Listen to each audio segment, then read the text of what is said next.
Hello, hello, hello, hello, hello. Is this working? Is this on?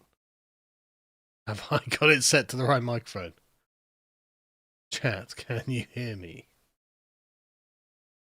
How's it going, folks?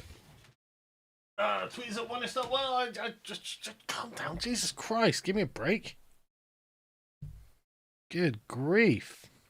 Right, yeah. Hey, how's it going? I'm painting some Traitor guards. So we've been playing Kill Team at work, and I better get my glasses. I've actually see. Look at this. Got fucking short range glasses. It's not that I can't see. Actually, the quality isn't terribly distinct. It's just that I can feel the eye strain when I'm like really close up to, when doing really fine detail work. I can feel the eye strain. It gives me a headache. And I went to the opticians, and they're like, "Yeah, you could do with some slightly closer glasses." And I was like, "Okay, great. Well, thank you. I'll take them." And so I got some. But yeah, how's it going, guys?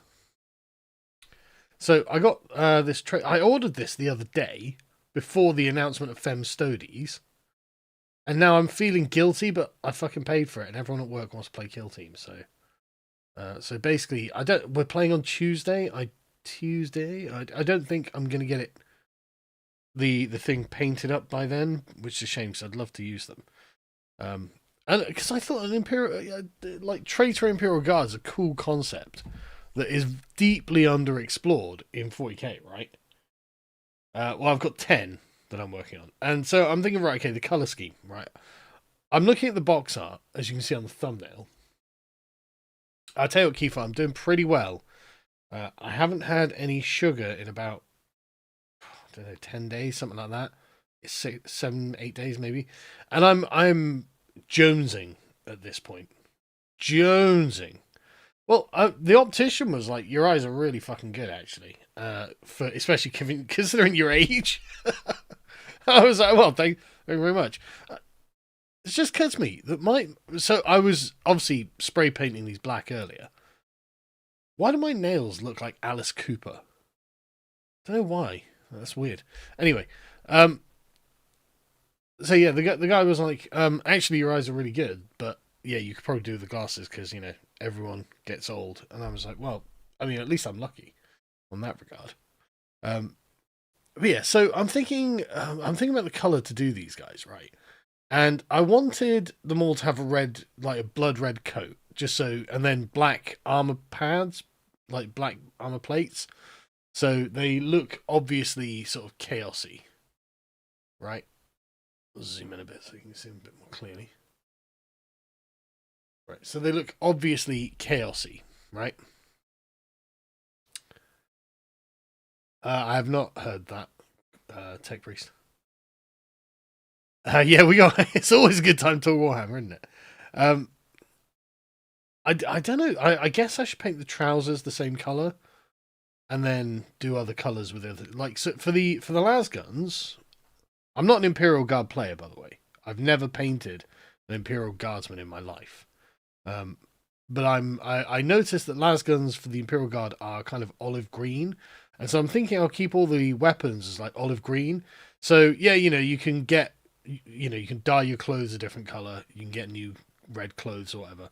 But the weapons you've just scrounged those from your old. You can paint your armor black, but the weapons you've scrounged from your unit or from the battlefield or whatever. So I think it might look quite cool if they all had olive green weapons. So you can tell they were once Imperial Guard. Um, I guess for the trousers, I'm going to have to do them red as well, right? I don't have a favourite towel. I don't like towel. Chaos Undivided. No, I'm not. This is genuinely when I was using my airbrush and I was just holding them, went all over my fingers. Um, so yeah, I guess. I mean, what? I don't know. I could do the trousers like a washed out green or grey or something, but I don't know if I want to. What have I got around? Desert yellow. I don't know.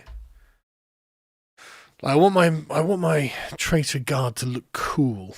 That's one of the reasons they betrayed the Emperor. They were like, the Imperial Guard look gay, man. Let's look badass, like the Space Marines. And yeah, I'm not certain about blue though. I feel it'd be too contradictory. You do sort of a tan color, I suppose.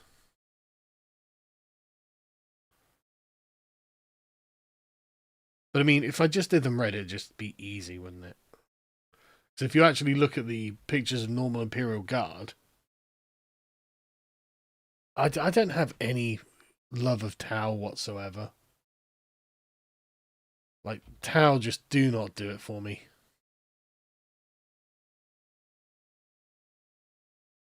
So yeah, if you look at a normal Imperial Guardsman, you see that his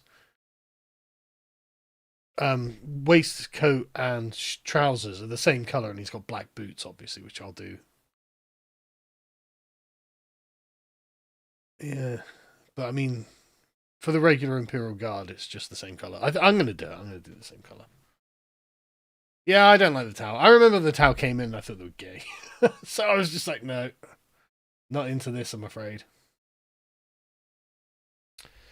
So I've got, I'm using, what am I using? Berserker Red from Two Thin Coats.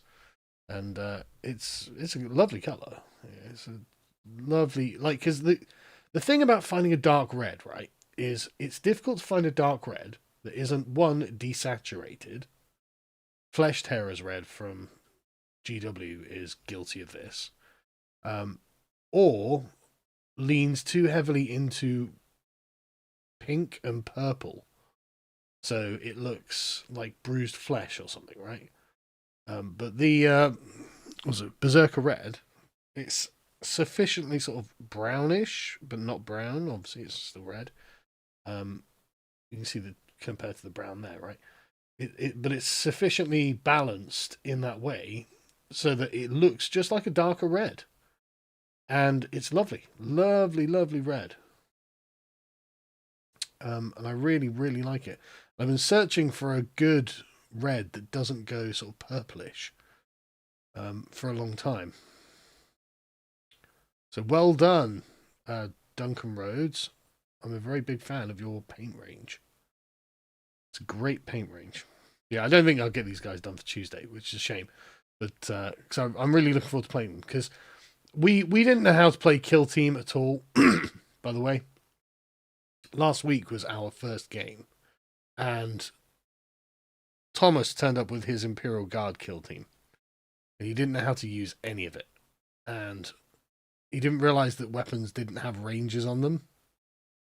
I mean, I didn't either, to be honest. Before we started playing, I assumed they did. What era is your fantasy? Well, it's a fantasy, so it's not based on any era. It's a lot more complicated than that. A lot has happened in the world, and technology and things like that is not a static line. So, and it's not guaranteed that we'll just use one time frame either. So it's there's no like direct analogy for modern day.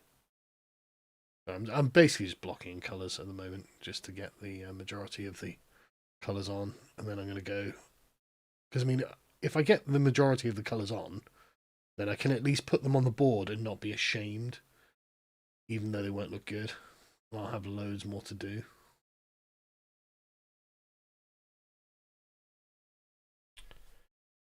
Warhammer is not dead, unfortunately. But it is dying. This is part of the process of it dying. Because I mean, at no point has anyone made the argument as to why this improves Warhammer. Why? Well, what does this bring?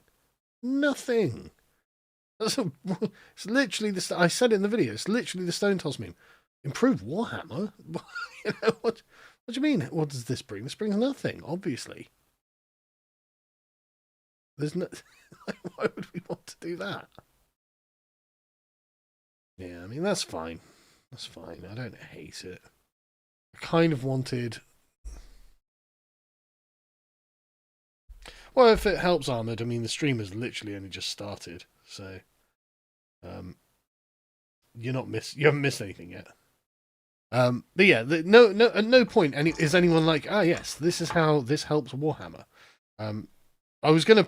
The reason I've got 3 of these on stands and the rest not is because I wasn't gonna paint all of them in batches. I wasn't gonna paint the whole thing as a giant batch, but since they were just sat there and I had the color on my palette ready to go, I was like, yeah, no, I should probably just block them all in all at once. It's the most boring method of painting. I haven't batch painted for a long time, to be honest. Because once you've got like enough things, you don't need to batch paint anymore. Like you get to the point where you're like, oh right, okay, so I can just casually do a couple of models because even if even if I've got a game coming up, I don't have to use this squad in the game because I've got like 3,000 point army just sat there. I just wanted this extra squad because I thought it was cool, and so like I've got a squad of Terminators on my shelf for like Space Marine Terminators. I just haven't used yet because I just haven't had a game since I painted them, and God only knows how long they took to paint. But I was really happy with how they came out in the end. Um, yeah, what was I going to say? Yeah, no one at any point has described or even attempted to advance the argument that this will somehow improve Warhammer, and that's because it's obviously not going to improve Warhammer, and there's no reason to do it other than fuck the chuds. And it's like, okay, but as a chud, I don't actually like it when the company I spend a lot of money with panders to people who hate me with the express intention of telling me to fuck myself. I don't really understand why Games Workshop. I mean, this is literally what hate is. I mean, I'm not saying get rid of the Chaos Gods, right? I'm not saying that woke Chaos Cultists can't have representation in Warhammer. I think they should have representation in Warhammer. And I think the representation they have in Warhammer is actually appropriate. It's the evil Chaos Gods. So I'm all for the wokies having their representation. What they're not for is you having representation because they just hate you. They don't see a place in the world for you, and they'd be happy if you died, as we saw on the shooting of Charlie Kirk. Cheers all around. So it's kind of surprising that Games Workshop is pandering to this level of hate, and I don't like it, really, obviously. But on the plus side, we've got projects of our own in the works. We've currently got a guy making some models for us. By the way, if anyone knows anyone who makes 3D models, we're going to need a lot of 3D models. We've got a guy doing some, but he probably can't do every single one that we need. So if you know someone who makes 3D models, get in touch with me or Arch. We will obviously pay you to make models. We are paying our artists. So it will be a paid gig. Yeah, embrace the chud way of life. But yeah, it'd be a paid gig, so you just have to make really good 3D models. That's it. That's the deal. We give you money, you make us cool 3D models. I get them made and painted, etc., etc. We overthrow Games Workshop and usher in era-based wargaming.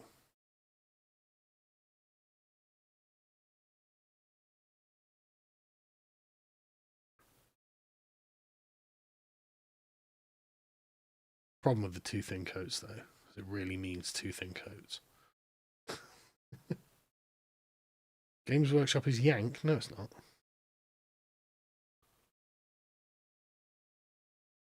Yeah, like I said, if you are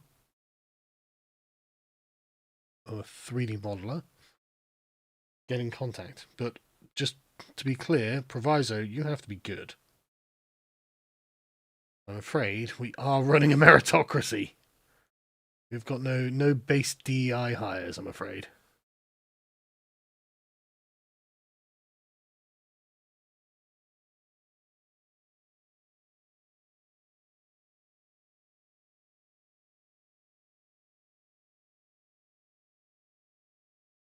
I need to make a pile. Done and not done.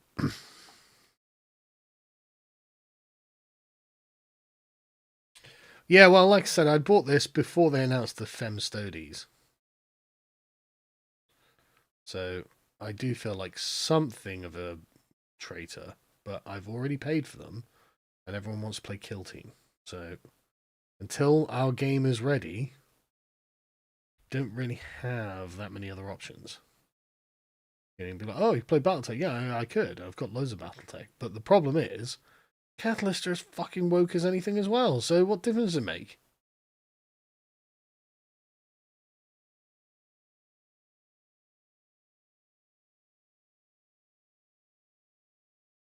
Evening North Sea. Chaos Militia for Horus Heresy.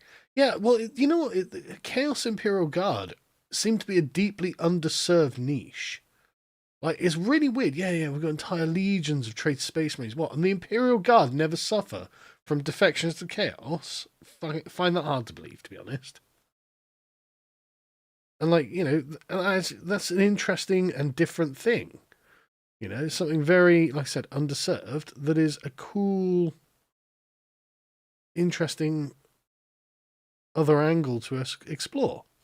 And the thing is, right, in Warhammer, I play games for escapism, man. You know, I'm not German. I don't play Office Simulator or whatever it is the average German plays.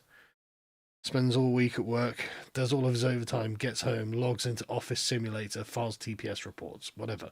I'm not like that, I'm afraid. I'm very much let's do some crazy shit. And so all day, every day in my real life, I just uphold the Imperium. Like I just go around doing normal things. Like my real life is terribly boring.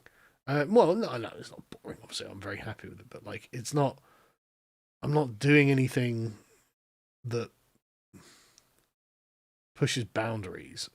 you know, I'm getting home, making sure the kids have got, fine, making sure the wife's happy, making sure the bills are paid. All that's it's just very, very boring things, normie things.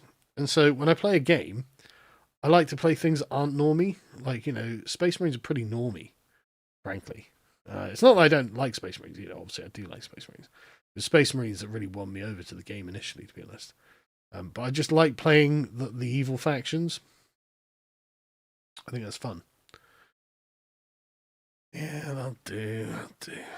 I'll move my bloody Lord of Change out of the way. He's, I don't know, I'd say 3/4 done, which is not bad. It's just, I'm happy with him, and well, happy-ish. But he's coming along. But the thing is, I'm just not going to use him for a very long time, even if I ever use him. Like, I've had Magnus painted on my shelf for, like, I don't know, a year, however long. I've never used him in a battle. Like, don't worry, I'm glad I've got him, and I do a much better job of him now, to be honest. But so the Lord of Change can just wait, frankly. Like, there's no pressing hurry to get him painted. Sorry, I did notice that there were some super chats.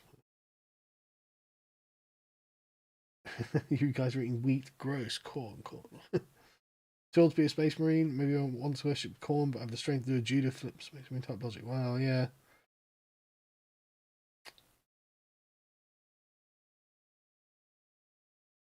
Sorry, let me see if I can figure this out.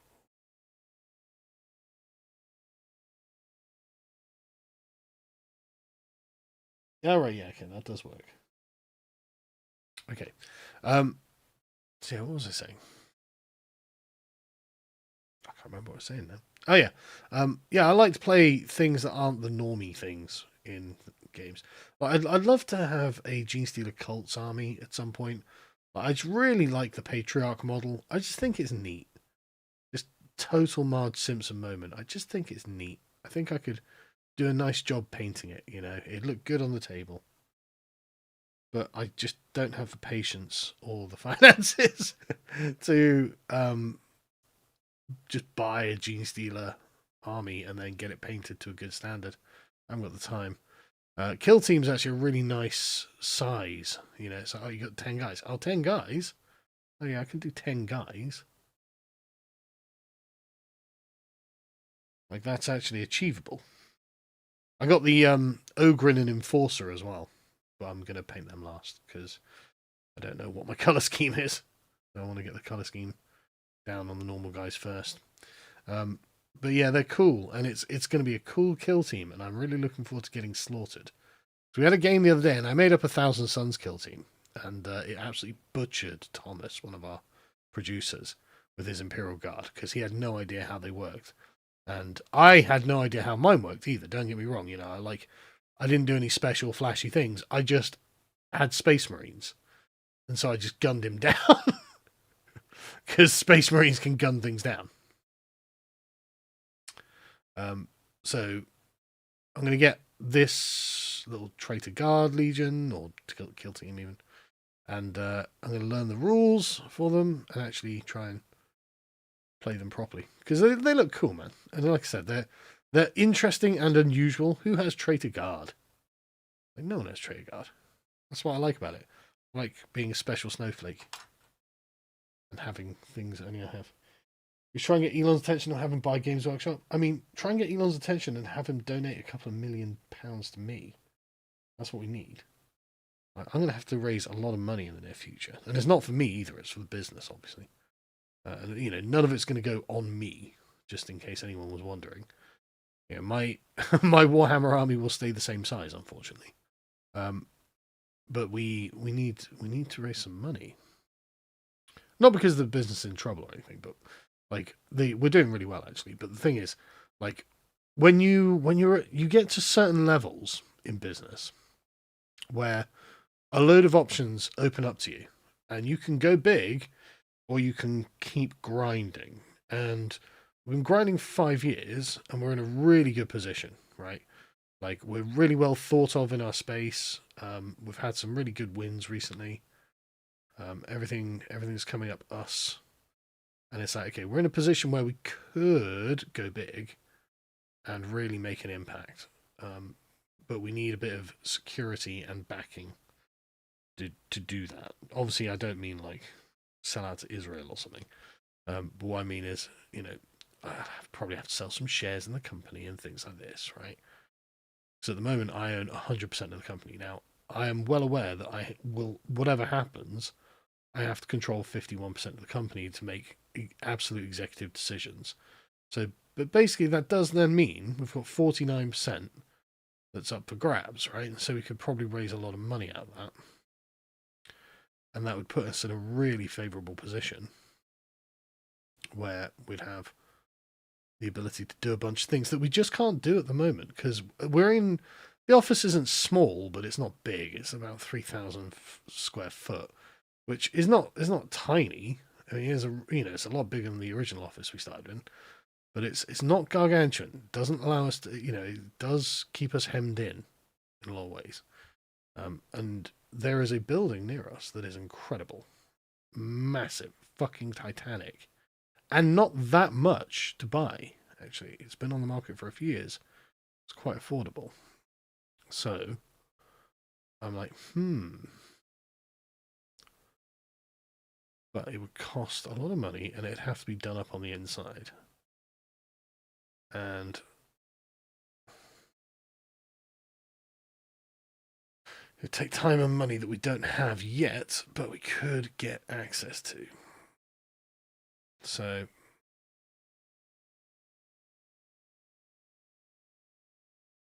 just saying, like, it would be really awesome.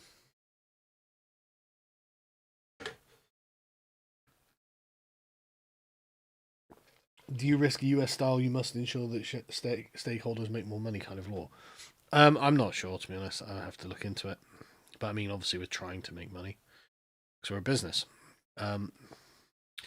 We're not going to be going public, so it'll be because I choose to sell shares to someone, not that anyone could publicly buy shares. So I don't know how much of an issue that will be.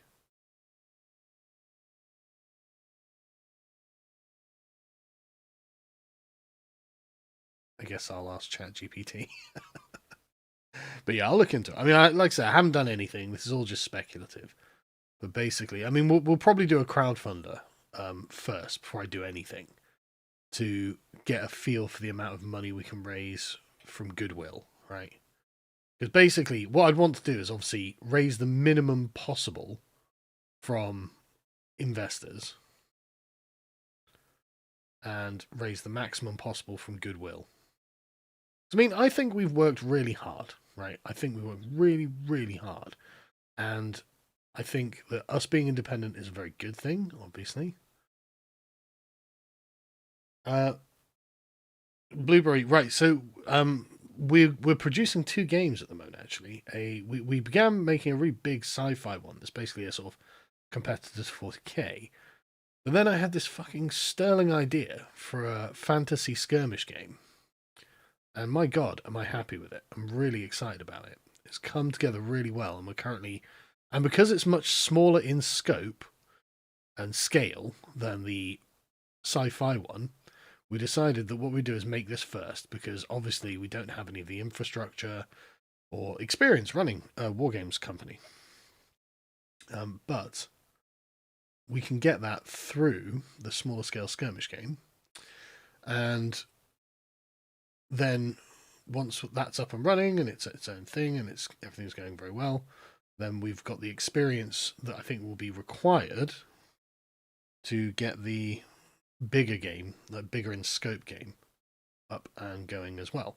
So, I mean, and the great thing about this is because I now have experience running successful business, like it's these sort of things. Oh, right, no, that's actually a good idea. I'm going to do that, right? So, and I've got lots of useful people around, and this is another thing why I'd like a really big building, because I can just put all of these businesses in the same building, which saves a lot of time, hassle, and rent. So it's one of those things where it's like, yeah, from a business perspective, this would be fucking ideal. This would be really ideal if I could sort that out. So like I said, we're probably going to do a crowdfund at some point, see how much we can raise through goodwill, and we'll probably put the crowdfund at a ridiculous amount of money, right? Now, we won't have to raise all of that money. We'll have other options. But, you know, none of the options are as good as people donating, obviously. You know, just a donation is way more useful. But yeah, so there's nowhere to go and support the game yet, because what's happening is Arch and I are, from our own pockets, funding the development of the game, or like not the development, but like the yeah, it is the development, but like, you know, the paying for the artists to begin with and things like that. And when there is a way to fund it, we'll let you know. But we're not ready to reveal and stuff like that. You got to do a lot of back end work, getting everything sorted. And so me and Arch are just funding that out of our own pockets at the moment, which is fine. You know, obviously. You know, I don't spend a lot of money on anything apart from my family, to be honest. Buy a very small amount of Warhammer every now and again, so it's totally doable. But we will need funding when it comes to, like, once you've got the thing but you want to go into production, that's where the costs are, right? Like, yeah, you know, you spend a few grand putting together, getting artist designs, yeah, like manual, like, you know, PDFs and, you know, manual art and stuff like this. Like that, you know, you might spend 10, 15 grand on that in total, you know. So there's a lot of money, but it's over time, you know, over like 6 months or something, or however long. But when you want to actually go into production, you go like, right, now we need molds made of the minis, and they need to be able to produce. You've got to produce like, you know, 20,000 models or something. Oh, that's a lot of money. That's a big investment, and that's where we would need extra support. But again, for that will come at some point, probably this year, to be honest, because everything's going really well. But I'll let everyone know, obviously, when we're doing something, when that's ready. But you don't want to rush these things. You don't want to half-ass these things. You know, I want it to really succeed. Everything I've done so far has succeeded, and I'd really like this to succeed too, because I really enjoy playing this game. And I've had a bunch of friends playtesting it on Discord via Tabletop Simulator, using proxy miniatures and stuff like that, and they've all had a really good time with it, as far as their feedback has been. And I was like, come on, guys, give me anything critical that I can improve, and they've given me bits to improve. But overall, the feedback has been, oh, this was fun. I'd like to play this again. It's like, okay, great. It was very easy to get into, because the rules are really straightforward. Like, and I've really done. I mean, I've got a lot of experience playing war games, and board games generally. I've played loads over the years, and so it was just like, right, okay, I think I do know what I'm doing here. Actually, I think I know how to make this really easy to access, but then with hidden depths. Unlike GW games, where it's like really fucking complex to get into. And then it's insanely difficult to figure out what you're actually doing. I think I can. I think I can make it easy to enter and difficult to leave. That's what I'm saying. No, I'm not allowing agnostic models. Why would I do that? Like, this is the thing with Trench Crusade. Like, I think Trench Crusade would have been just fine if they'd just not made stupid fucking promises like, oh, well, miniature agnostic, you can just download the STL. How is that a business model, man? No, you produce miniatures for your game. Like, don't get me wrong, I'm not saying you need to be as punitive as Games Workshop or anything, but just making your miniatures and selling them is totally normal, and it's baffling why they're like, yeah, we're going to make a war game that has it doesn't even have a commitment to its own miniatures. It's like, what? That's stupid. Like, no, obviously we're going to make miniatures, and the miniatures will be for the game. I think that's completely normal. I don't think it's in any way controversial. And and we're not going to be making ridiculous promises and then going back on them. No, we're going to sell miniatures. That's the business model. They're going to be great miniatures, and we're not going to make them so you've got to spend £5 billion to get a new army, anything like that. We'd like these things to be reasonably priced so they're competitive and affordable. Blah blah blah. But you do have to buy miniatures, I'm afraid. It's a tabletop war game.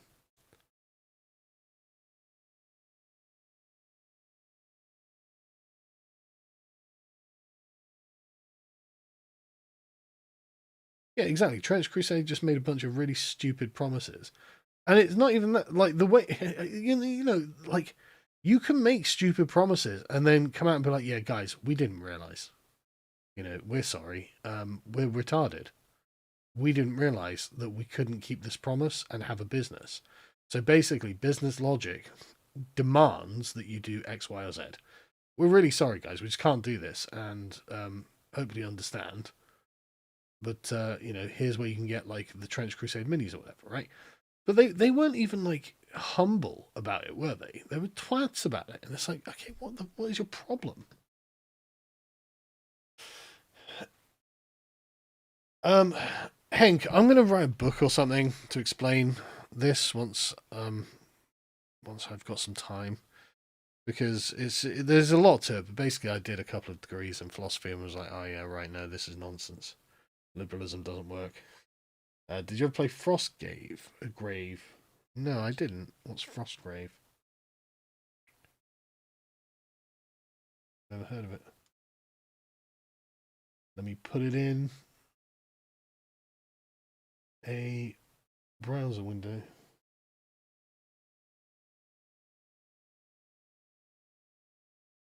Oh, what?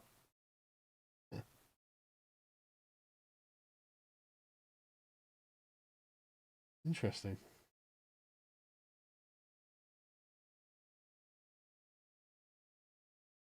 Huh, that's interesting. I'll have to have a look at it.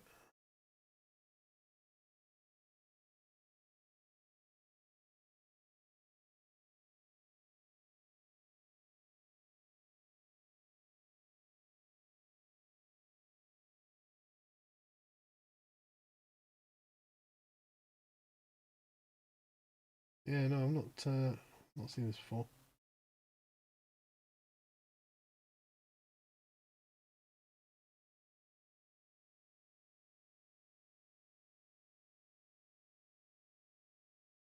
Right, okay. Well, I'll look at that another time. But thank you for telling me that, because I'm actually, I didn't know about it. There's a lot I don't know about the scene. But on the plus side, I suspect that means that the rules that I've created will at least be fairly unique, right? I get the feeling that there won't be many games that actually function in the way my game functions. So there's that.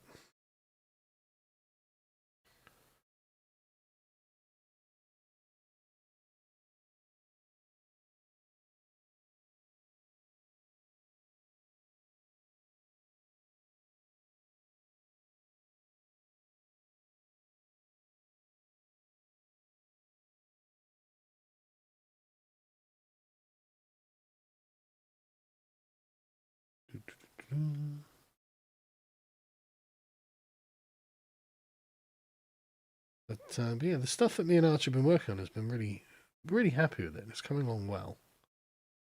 And again, most of all, it's fun. You know, that we have a good time when we're playtesting these things.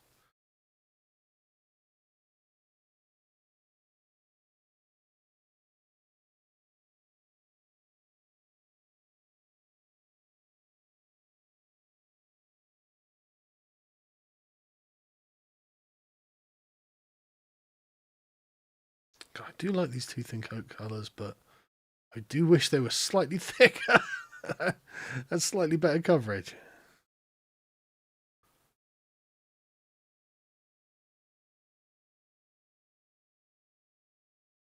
Yeah, I realise. Yeah, ironic. But there we are. Right, I think I've almost finished painting all of the trousers. Oh no, I've painted that guy's trousers. Actually, well, since I know what I'm doing with the trousers, I will do the other two. Right, so here is an enforcer. I don't know what he does yet, but he's getting red trousers.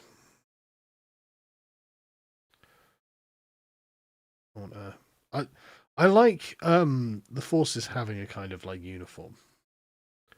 I hate when they look really higgledy piggledy all over the map and all over the board. I like my forces to look like they're on the same team.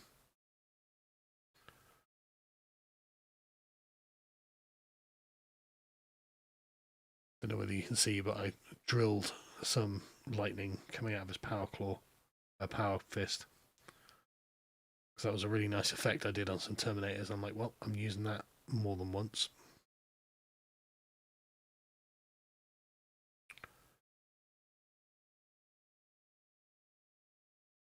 Will we include solo or co-op rules? I haven't got any plans for it, to be honest. It's not that it couldn't be done, and it's not that I won't ever or anything like that. I just, at the moment, it's PvP.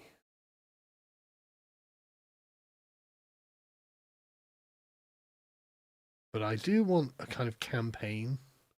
I've had it in my mind to create a kind of campaign because there's no reason we can't have it so on each map there's like treasure chests where you draw from a deck of items and you get to keep that item, or you get experience and level up and improve your character to the next stage and things like that. There's no reason that couldn't be a very core part of playing the game, is, and you're not just playing individual games, you're playing the campaign. This is the Chaos Ogrin, which is the reason I ended up getting this in the end. I was like, oh, Chaos Ogrin's a cool fucking thing, isn't it?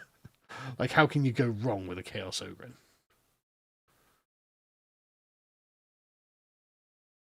That beast.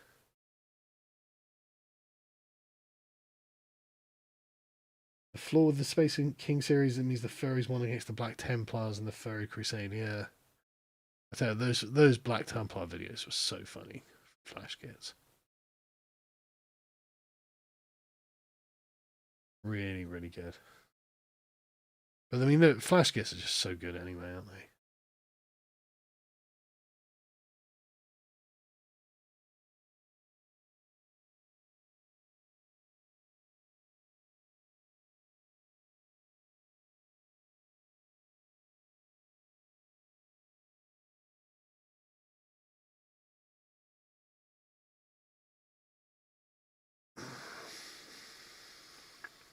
This is the one I was excited to paint as well. It should be a fairly easy model to crack out and do a good job of. You can see I put the lightning on his weapon there as well.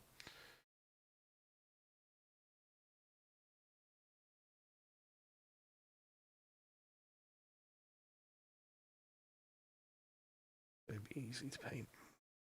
Do a good job of and look banging on the table. Chaos Ogrin. Again, that's, you know, why can't I have a unit of Chaos Ogrins, man? GW. What is going on?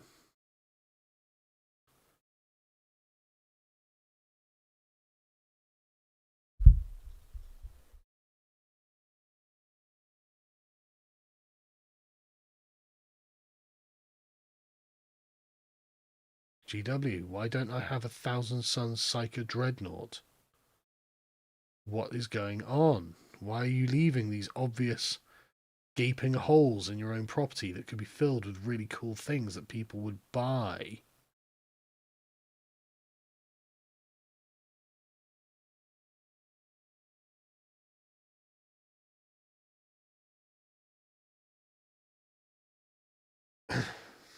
The Red Corsairs, the Libertarian faction. Yeah. Looks that way, doesn't it? I mean, that Huron Blackheart model did look great. If I was in the business of getting another 40k army, totally tempted to do it. Because I wouldn't mind having a Chaos army, to be honest. I enjoy just playing regular Chaos Undivided.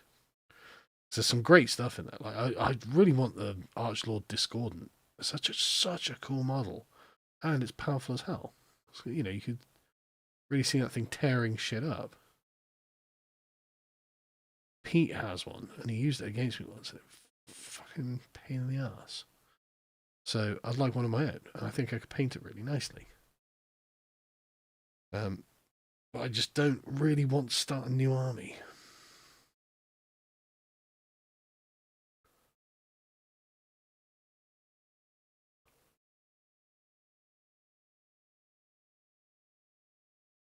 I mean, on the plus side, I think Chaos can have a Traitor Imperial Guard squad.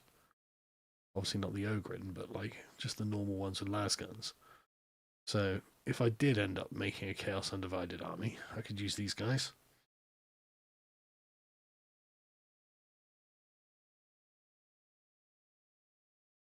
As that.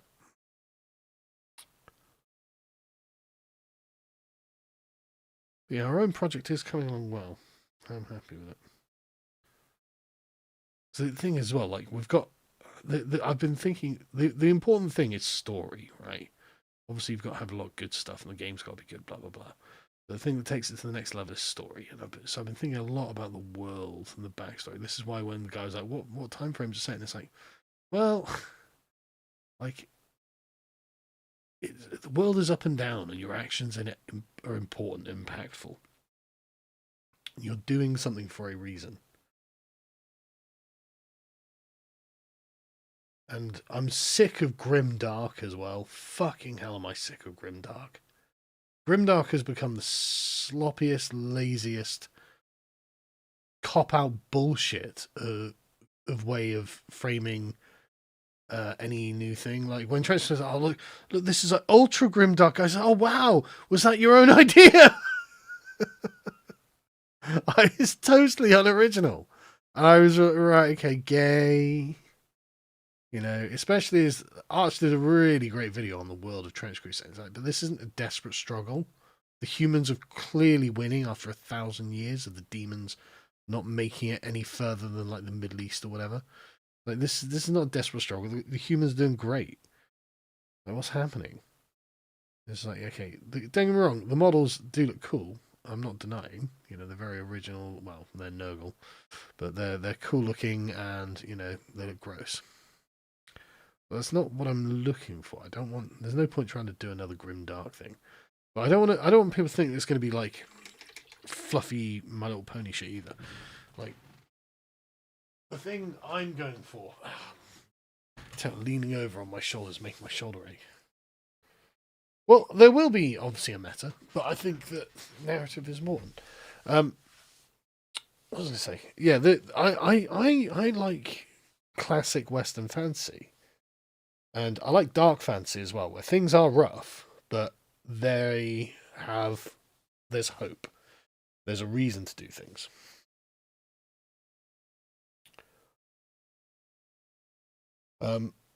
Yeah, proven. I've had it in my mind that actually, um, um, which one's the dark one out of this? Got these. I think that's the dark one. I've had it in my mind that actually, war games have not done active taken hold very well, and actually, I think I've got a better idea on how that can be done. However, I'm not going to spoil it because I don't want someone stealing my fucking idea. So I can't even tell you what it is. But I have a really good idea for how Taken Hold can actually be made interesting and meaningful. So watch this space. In fact, I'm going to make a quick note of it to myself before I forget, because it's literally just come to me.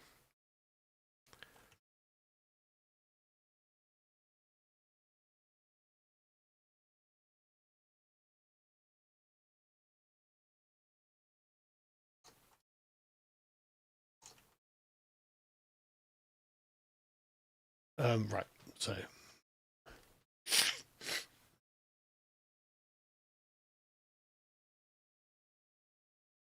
if I remember right, there's a chapter, a Space Marine chapter made only of loyalists from traitor legions that mentally broke a captured Dark Eldar. Wants to meet loyalist Night Lords. I know, I've never heard of that. What do I think of the grimdark painting style? Give me an example. Trench Crusade fell into the OPR trap with model agnostic promise. One-page rules an anomaly in the wargaming space that can't be replicated. Yeah. And the thing is, even if it could be replicated, one-page rules occupies the space of one-page rules. So, we need a good game in a weird West setting. Yeah, like the thing is, I want, things have got to be difficult and stuff, but I want it to be that there's a reason to, humans can win, right? I'm sick of the grim dark and it's everyone has to suck it up and it's terrible for everyone all the time forever. It's like, no, look, we are going to win because we're the fucking humans. The problem is, well, frankly, ego, hubris, and infighting.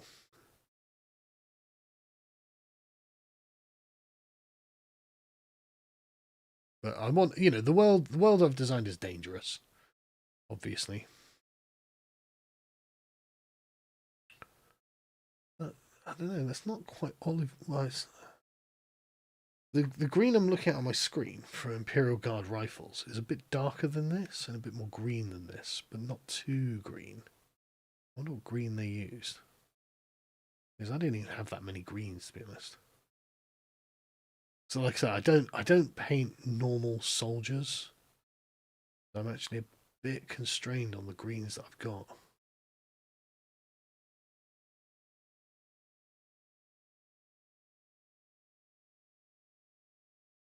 I never painted an Imperial Guardsman.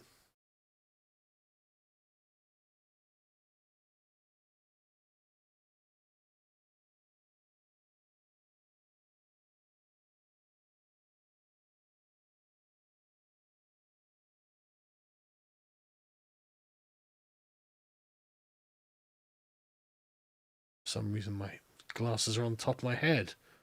What am I doing? Not used to wearing glasses. What do we think, chat? It's kind of olive. It's meant to be olive. But they had a darker green. That's the darkest. It's kind of like a military green. What's it called? It's called. It's again from it's called Fury Green from Two Thin Coats, and that's part of Gung Ho Green and Green Beret, which are lighter versions of it, which I guess I'll test, but we'll see. Yeah, it's just a lighter version of the same colour, basically. I mean, I don't hate it. I don't often use desaturated colours either. This is the lighter green. It's going over the top of here.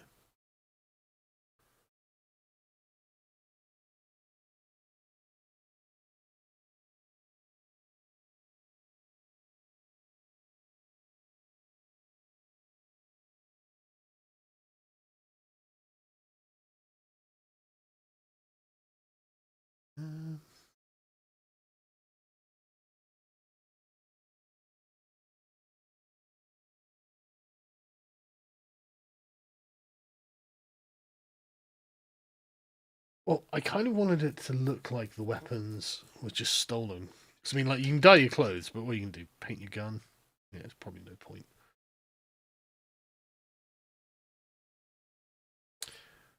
Caliban green. I don't think I have Caliban green. I mean, maybe I'll do around.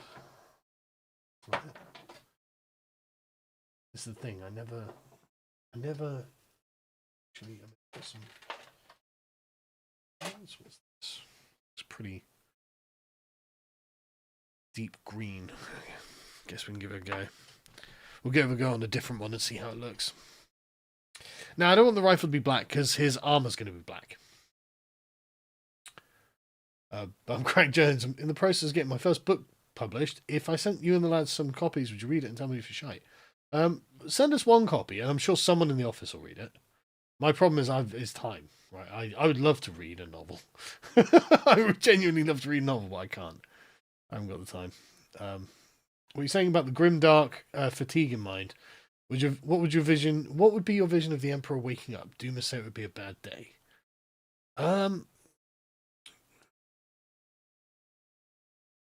There's no way. That's way too bright.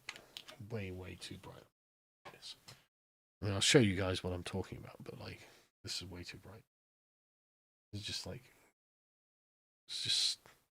looks like striking scorpion green.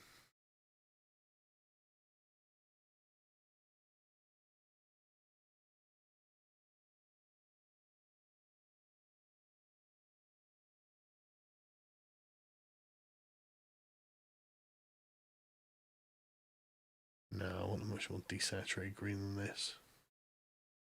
I've never used this green before.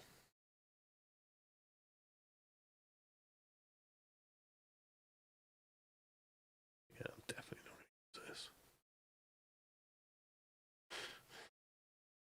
this. No, hideous.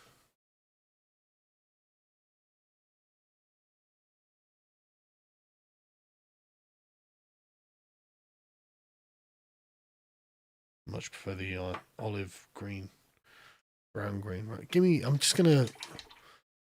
No, I've got one here. What's we got here? Necrotic flesh. Oh, that sounds delicious. YouTube Grimdark Compendium painting using glue. I'll have to do that another time, Eric.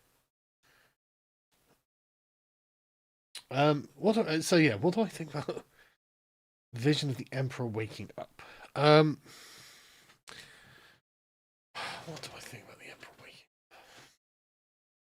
Thing is, it's never something I've ever put any thought into because I don't see how the setting can sustain that. I mean, I don't know what sense it makes for the Emperor to wake up. If I were writing the setting, certainly wouldn't have that happen. Yeah, I mean, this is quite a gross green, actually. I quite like that. It's a light olive green, and if you were going to use it for flesh, then it would be disgusting. But I'm not going to use it for flesh, obviously. But like,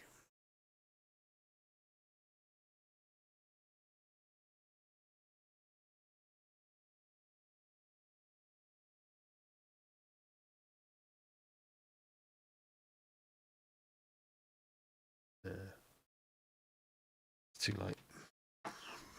But I mean, I can definitely see applications for that. Yeah, that's the thing though. The Emperor is just a god, right? He's the god of humanity.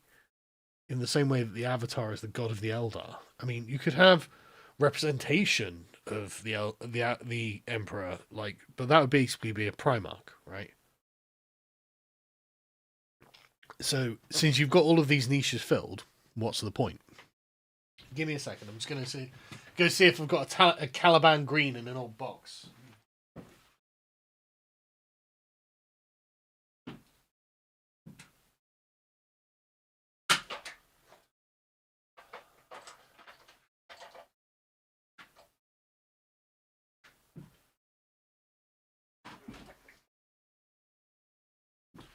So I don't hate GW paints. GW paints are good paints. But I do fucking hate GW boxes and paint pots. They're fucking these mostly contrast paints. I hate the pots with a passion, and so I decided, fuck these. I will just like the Temple Guard Blue is a gorgeous colour. Plague Bearer Flesh. That's probably something similar. It's not dark enough. Oh, I do have a Caliban green. In fact, this is what you used to base the Striking Scorpions. And it's almost out, but let's give it a go. Yeah, I just hate the pots so much. Genuinely, with a passion. A fucking passion. Yeah, I know. I refuse to do it. If I'm going to do that, I'll just buy someone else's fucking paints. Yeah, sorry about the blurry cam. It won't be blurry once I actually hold up a model, but I'm not holding up a model right now. Yeah, Tooth and Coats are very good paints. Hand it to Duncan Rhodes. The man knows what he's fucking doing. I also really enjoy his presentation style. Just very relaxing. Oh shit. That was stupid. Very relaxing to listen to. I'll often like put his videos on just to have his sort of like bedside manner on in the background, just to help focus and like just clear the mind. He's quite tranquil. It's hard to imagine Duncan Rhodes has ever been upset about anything. This is such an old. The thing is, it's quite strong green. It's very saturated. I don't think it's the right colour. I don't think it's right. And this old brush is starting to fray as well, which is not ideal. But what are you gonna do? Here's a lasgun. Yeah, Caliban green's too saturated, I think.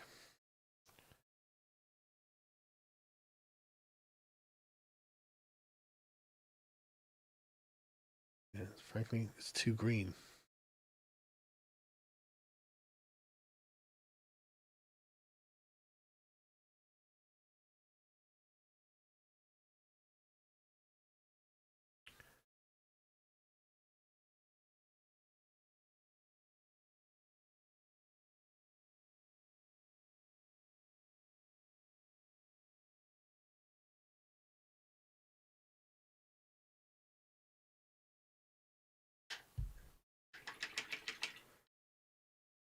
I listened to V to wake me up. Well, like V's done well for himself, considering his accent. Honestly, V's takes are generally excellent. Right? It's you got V's very clever, very very clever.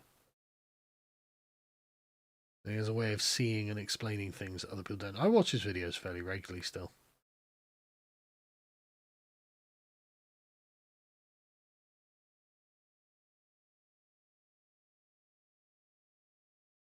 When I get time to watch anything, to be honest. But, if one pops up on my feed, I'll watch it.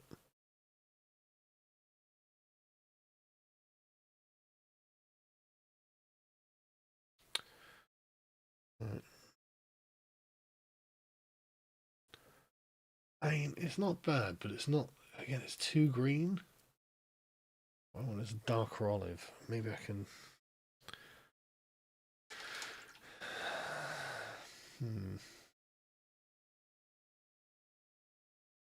I mean, it's not bad.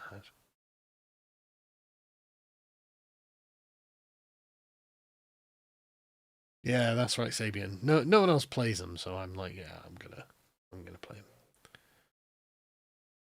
I mean, it's not bad. Maybe if I highlight it with, mix some of the olive into it to highlight it, it'll work. It says very optimistically.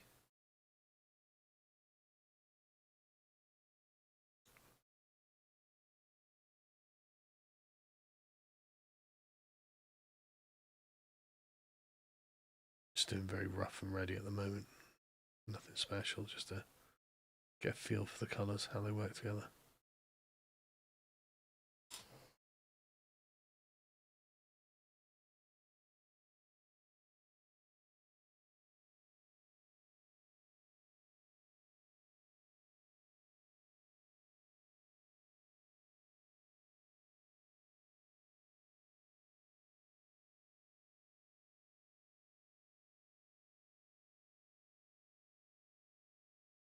Mm.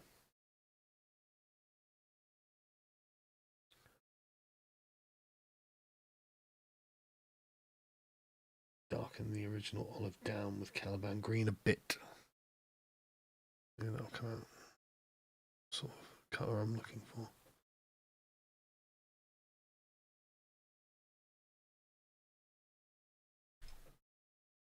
Get off my elbow. Sponge. It's not even a sponge.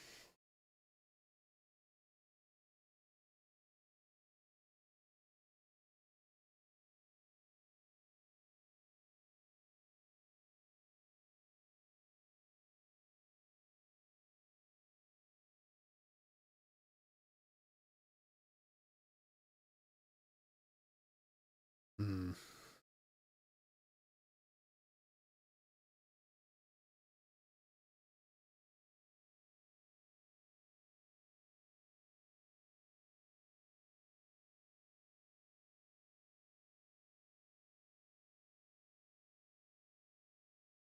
No, no, the tone shift is a bit too wet blending here. See what happens. No, I'm not. The tone shift is disturbing. And how well you can see that, but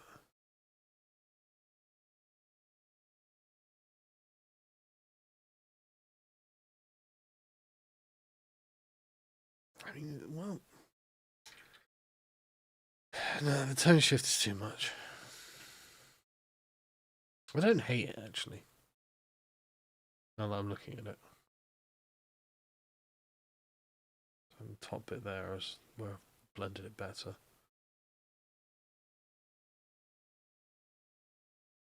Don't hate it. It looks a bit off.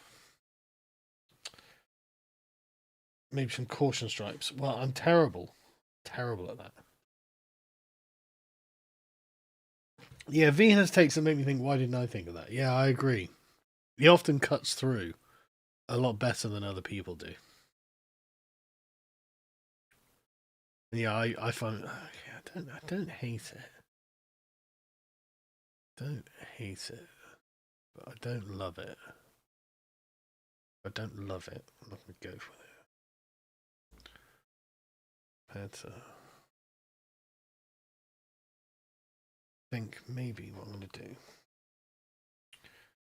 is give this one another coat of this just to flatten it out again. We'll try a wash over it and see how it looks. Because maybe it darkens down really well with a wash.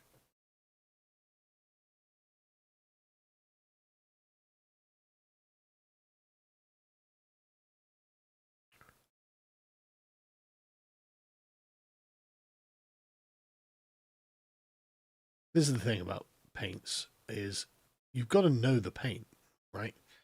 Um, a lot of paints have different consistencies. They dry differently. You don't understand. You can't predict in advance how the paint will actually feel when you're using it. And basically, you just have to have experience of it. And until you get that experience, you're shooting in the dark. And the thing is, with all experimentations, a lot of the experiments fail. So we will find out.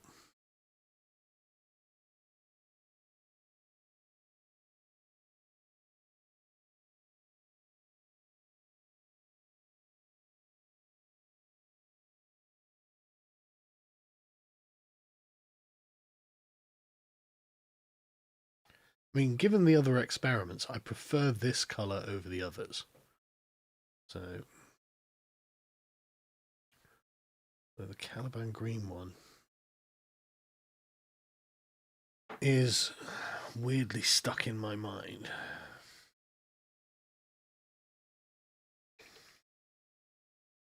It's not flat enough, that's the problem. Too saturated.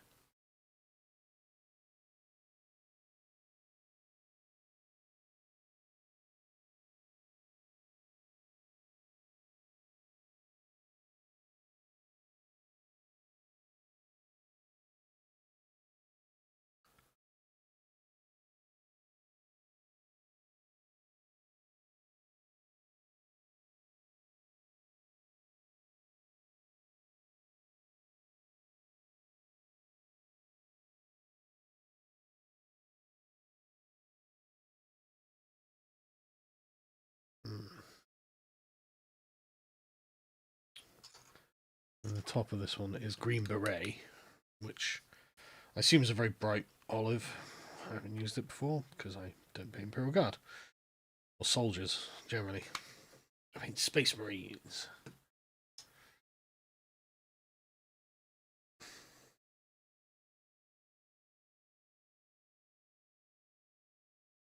It's almost sort of tan colour though. That's so different to the undercoat. Caliban. See, it's a colour shift basically. Look, it doesn't look right. So I can't use that, I'm afraid. Right, what washes do I have? What do I have? So I've got Agrex Earthshade. I've got Rattling Grind Contrast Paint, which works really well as a wash, actually. But is it right for this? The answer is probably not. Actually.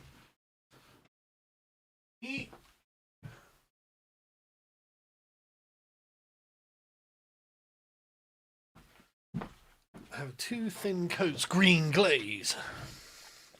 Yeah, but you do the chipping effects at the end.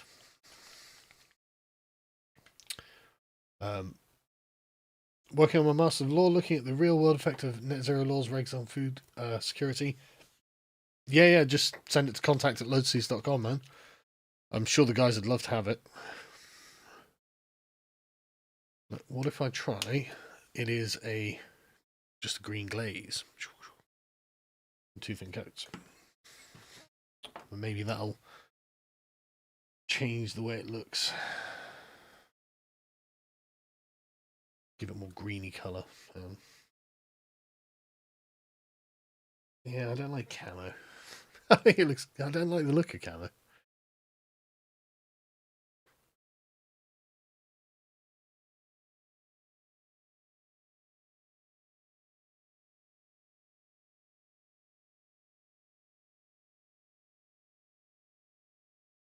I mean, it looks fine. Don't get me wrong. It's it's obviously got purpose, but I just don't personally want camo on my guys. I mean, maybe I should do like brown, dark brown camo on the red. Actually, now that you've said that.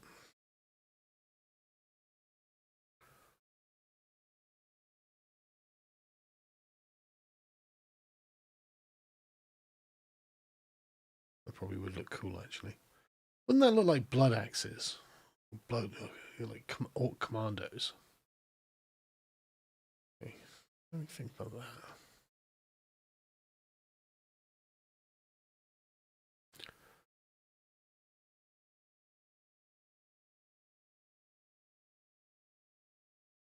I'll let it dry, obviously.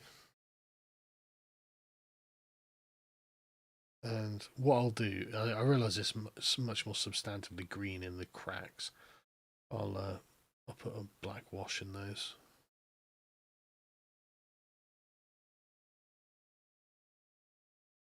Hmm.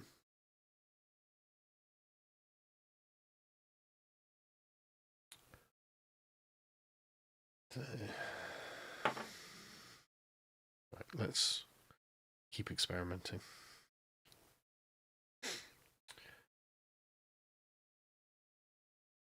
A lot of people are upset about Sophie Turner as Lara Croft, and to be honest with you, I thought she did quite a good job of looking the part, actually.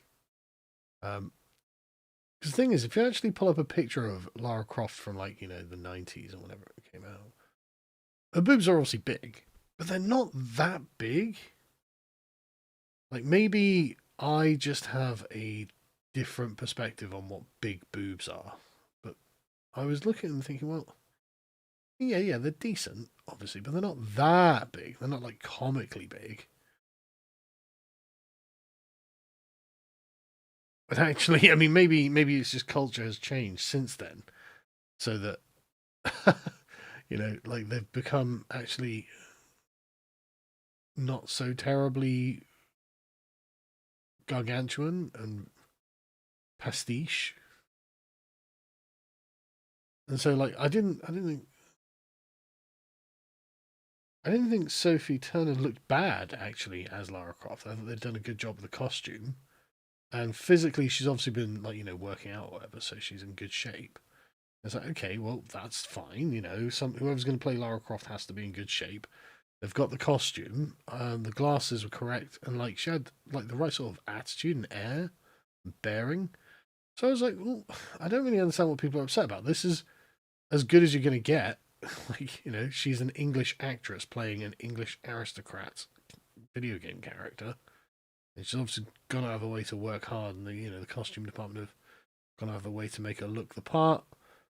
Like, I thought that was as good as you could hope for, frankly. I really didn't think she'd done a bad job there. And it was Harry that was pointing all this out. He was like, no, look, in the office, he was like, well, what more do you want? It's like, good question. What was I fucking expecting, you know? So yeah, I don't know what the hubbub on the internet about it is, because actually, when you look at it, you realize, no, that's a very passable Lara Croft costume that she's wearing, and she looks personally passable, apart from the fact that she doesn't have massive boobs. But you go back and you realize Lara Croft's boobs are not that big anyway, and it's more the sort of collective memory of, oh, she had big boobs, because that was the only thing that stood out about the character, really.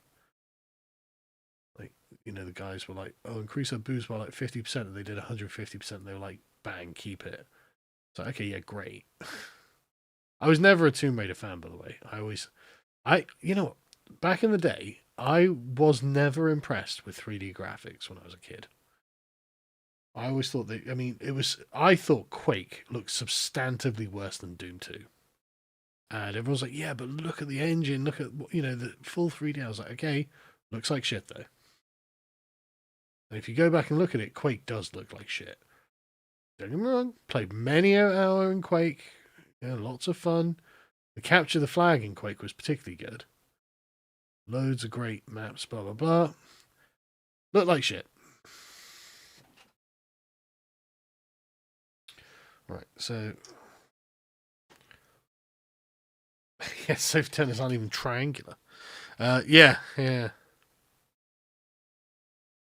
Um, so yeah, I don't think she's done a bad job there, and I think people are being. The problem with Quake is not that it was so dark, right? The problem with Quake, it was so fucking brown. Quake was just the brownest thing you've ever seen in your life. Yeah, I loved Quake 1 multiplayer, man. Quake 1 multiplayer was fucking banging.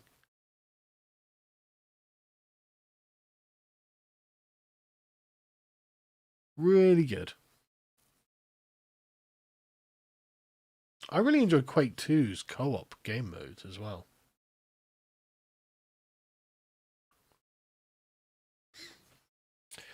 Custom painted centerpiece for display or play. What would it be? Well, I've got loads. I mean, Got Magnus the Red up on my shelf. I could do a better job of now. I hate going back and touching up miniatures, but I am genuinely tempted to with some of my Thousand Suns. So I was learning to paint when I was painting them, you know.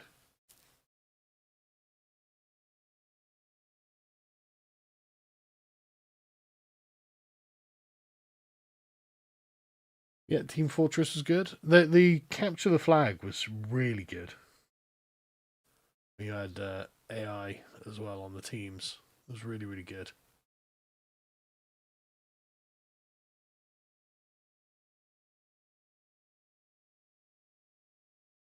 Quake 3 was incredible.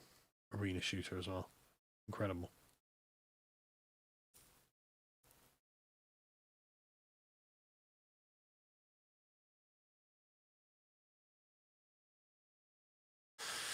So yeah, like anyway, right, so that's more what I was thinking. So as you can see with the green wash, it's greener, but it's still kind of,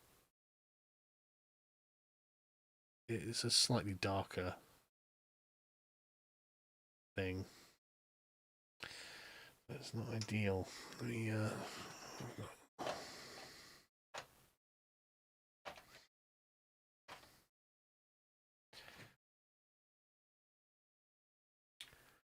man, you know, I'll give Dawn of War 4 a try. Like, why not? You know, it might be banging. And Total War Warhammer, why not? Might be great. Might be. He says with full optimism.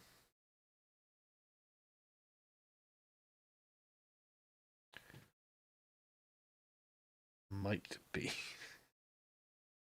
I mean, to be honest with you, I've got more hope for Dawn of War 4 than I do for Total War Warhammer. Because obviously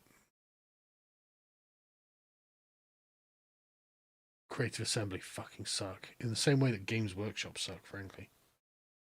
Fucking atrocious. Don't know what they're doing. Don't know why they've been saddled with this game. They clearly don't fucking play themselves. Although saying that, right, that medieval live stream looked good. Like, hey, we want to try doing something creative and different. It's like, okay. I'm listening to creative and different because what you've been doing so far has fucking sucked. So yeah, I'm up for a bit of different creative stuff.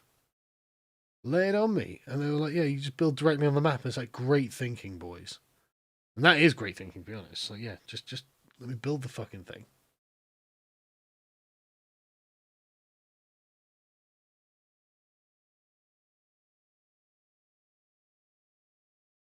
And the map looked good, actually. The bit of Spain that they showed.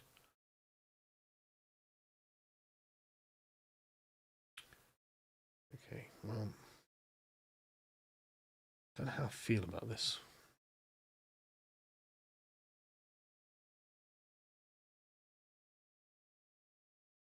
I don't do any 3D printing. At some point, I am going to get a Bamboo Labs one, so I can do some terrain that'll look half decent. But I can't be bothered to do the resin stuff, to be honest. There's just too much work involved. Like, I'm not one of those guys who has lots of time, and so I'm prepared to spend a bit of money, you know? But for terrain, yeah, I love doing the old Medieval 2 campaigns, man. I'm looking forward to playing a Medieval 3 campaign. For the terrain, that's a different story, right? Because you can just get a wire, a plastic spool printer, and just go, right, okay, print me off fucking castle or whatever, and leave it for 5 hours or however long it takes, and then I can paint it, and boom, done. You know, that's just it. It's just, and it doesn't have to be super high resolution for terrain, but it does for the miniatures.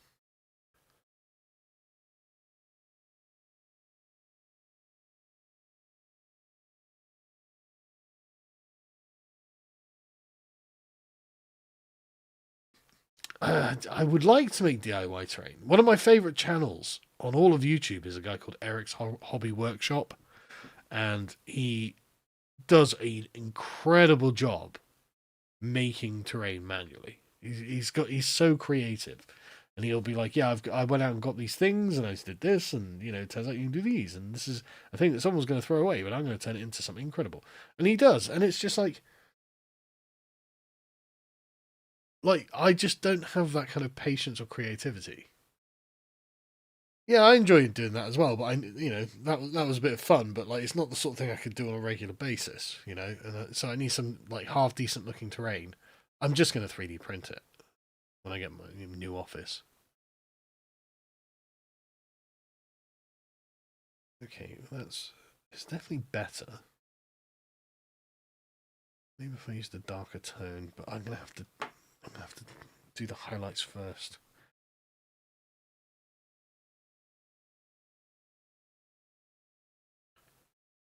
So we'll try on this one.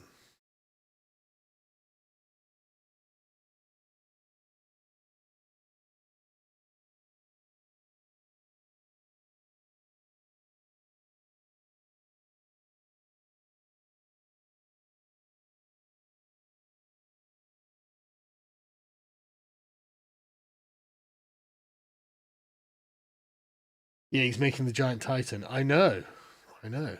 I've been following it with bated breath. All right. You're going to make something so big you can't fucking get it out of your house, mate.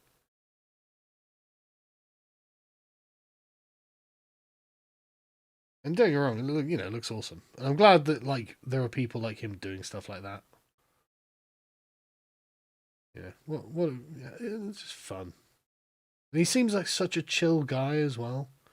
Again, I think a lot of what I like out of these guys, like him and Duncan Rhodes, is there's Midwinter Minis as well. I think I watch. Is that they're just relaxing.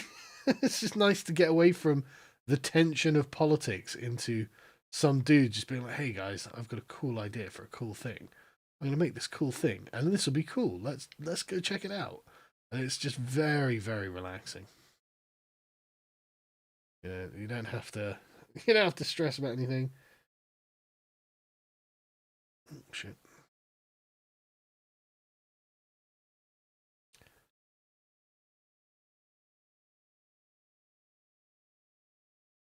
Nothing's at stake. Dude's just doing something badass.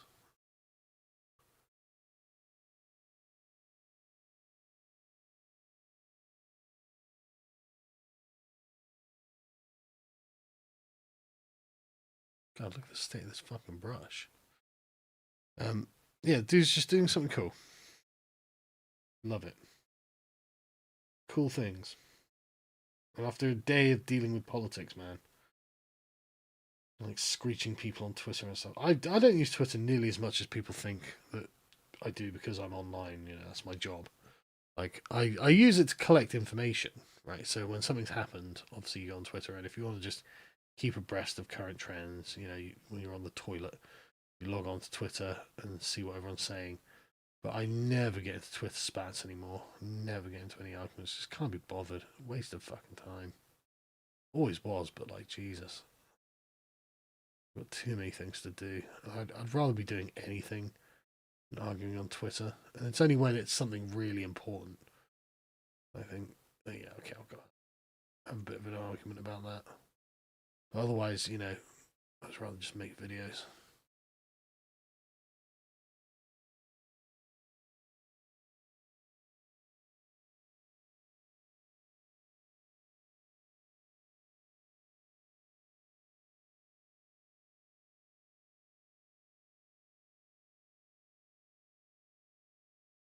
Everyone on Twitter is very, very fucking serious. And I'm just like, not everything is that serious. You can relax a little bit. No, the problem with Twitter, right, is that it seems to be geared towards perpetually blueballing everyone, right? Because the Vex. Okay, why not? Um,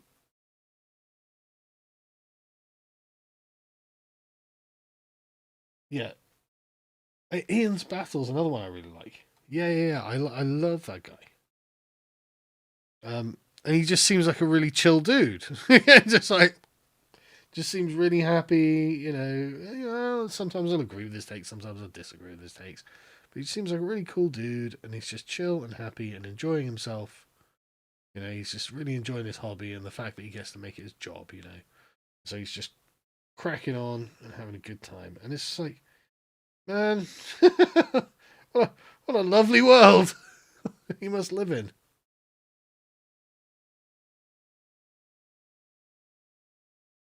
Fuck, man, I'm gonna need a brush.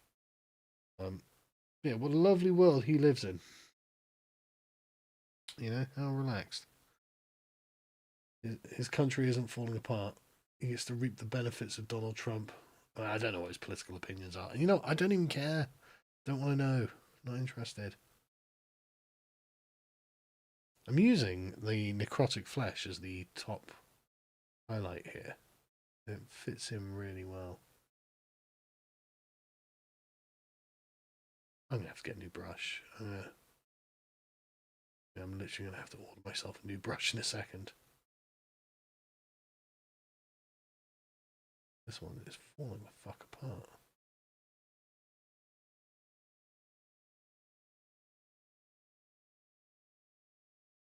Of course I will persevere. That's what the British do. In the face of unwavering odds, failing equipment, night drawing in. Don't care.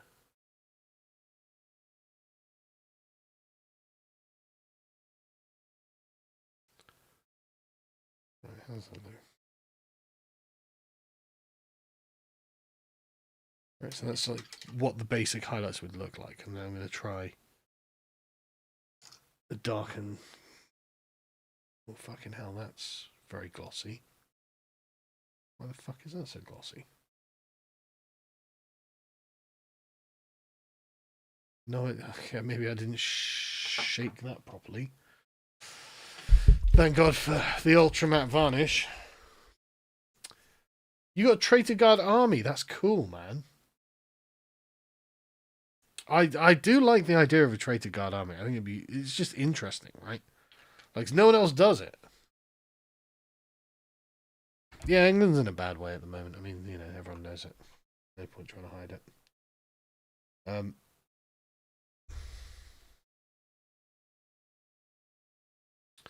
Yeah, I love the idea of a Traitor Guard Army. It's fun.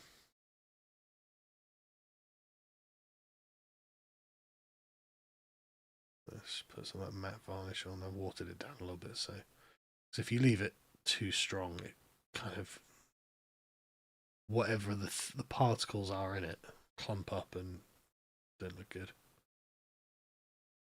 But if you don't enough of it, it doesn't actually matte. So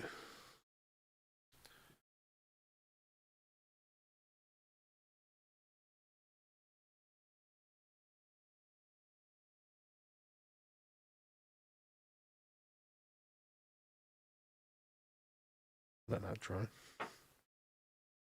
Right.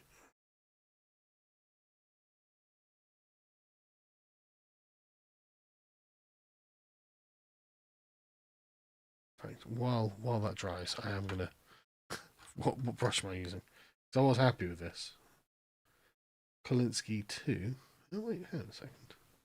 I do have some more over here, don't I? Yeah, I do. Aha. I have a Kolinsky 1. So you can go on the back burner. Thank you for your service. Brush. We have a brand new one that I haven't actually used. I forgot I had it. What else do I have here? This is a 2-0. I assume that's fancy. Very good. To be honest with you, right, the thing is about these sable brushes is because they get such a fine point, you don't really need a very, very thin one because the point is so.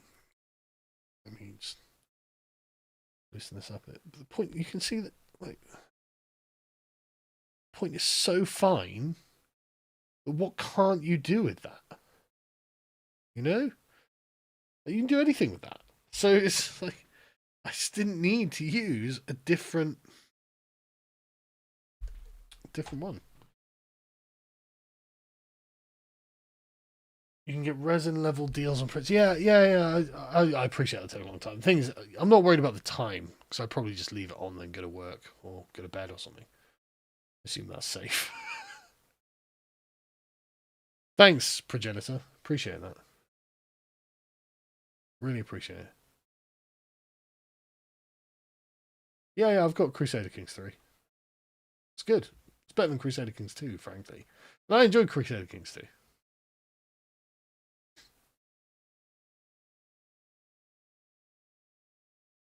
Yeah, I just avoid eyes, to be honest. Don't bother painting eyes.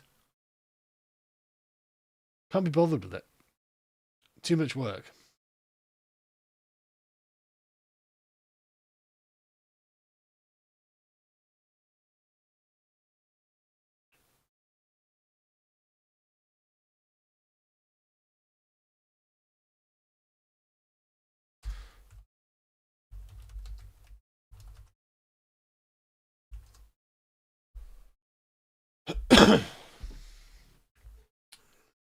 Well, man, you think I haven't asked him, Jim?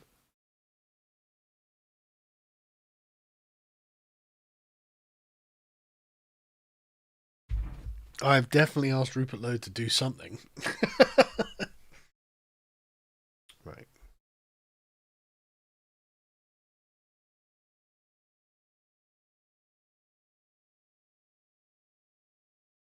I don't hate this one.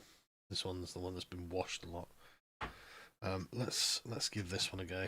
Right, what was I going to do? Dark tone, strong tone. That was soft tone. I just put over that one. So, I mean, I'll try strong tone. I'm going to shake it properly.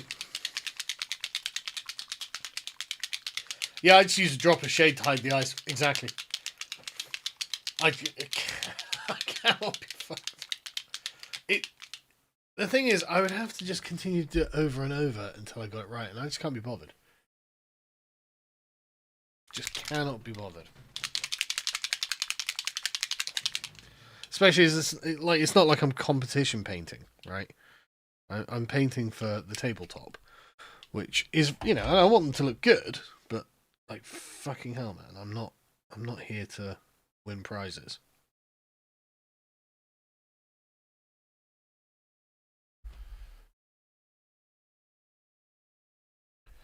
I mean, my hands are steady enough because I'm 46, so I'm not a young man, but my hands feel steady enough. These glasses do help, I have to say. I hate to admit it. It is slightly clearer, but it's really just the. I can feel the stress in the eye focusing. I hate to admit any weaknesses, but this does make things easier. We have the technology.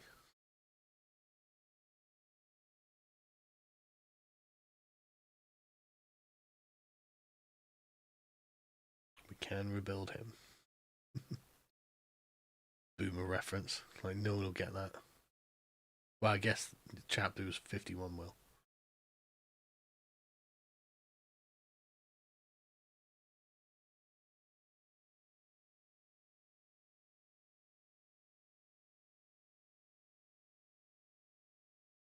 I'll let that try, but that's not a bad colour, actually. Plausibly Imperial Guard, isn't it? Not quite as dark as I would have liked. Yeah, what I like about painting the armies. You can see it's sort of mustering the army. When you're building and painting, so it's quite cool. I like it. Right, I'm going to go with two thin coats to see what other. His paints are very good. See what other paints he's got.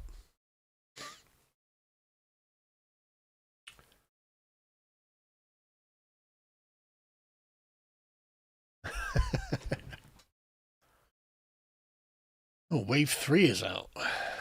Oh, it's coming. I got Wave 2, to be honest.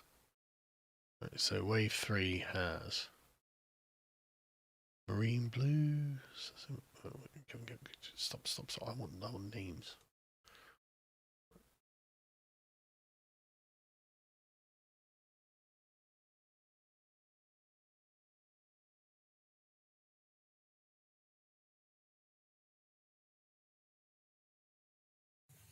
The Two Thin Coats paint range is currently 120 paints strong, and we launched these over 2 successive Kickstarters. And now we're very excited to announce that we're doing a Wave 3 launched on Kickstarter once more. This is going to add another 60 paints to the range, bringing it up to 180 colours. Now what we're going to be doing here is building upon the foundations that we laid down with Waves 1 and 2. So we've got some really fun and really exciting colours in this one. We can't wait to share them with you.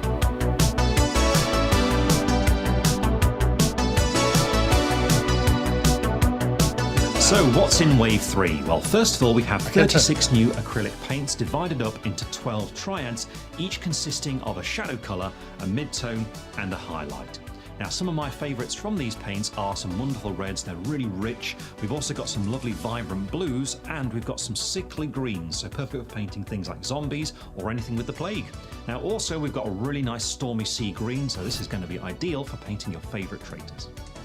In addition to the 12 triads, we have 6 more acrylic paints that are a continuation of our range of brights, which proved to be very popular in Wave 2. Now these are very vibrant, popping colours that are great for all kinds of things, especially people who like to go for very colourful schemes, and also for that extra fine highlight to finish your miniature off. We're very excited to be adding 4 new washers consisting of a turquoise. We've also got... I probably won't bother getting this one. Not that I'm sure it's not great, but because I've got like the army painter ones and stuff like that, it's like, yeah. Right, what do I actually want paints? Where's the Too Thin Paints shop? I ordered some paints off there the other day.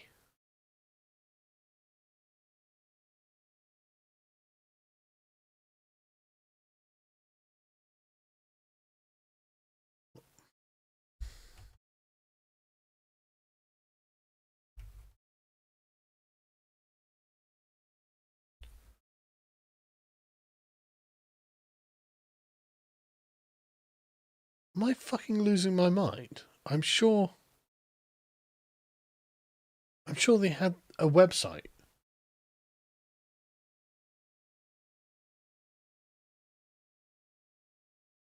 I'm sure I ordered off this website.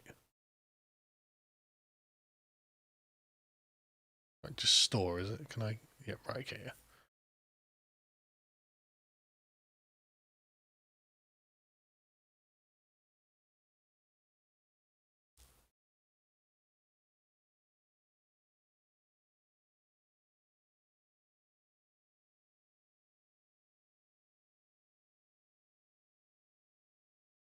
What am I? I'm looking for a like dark olive color.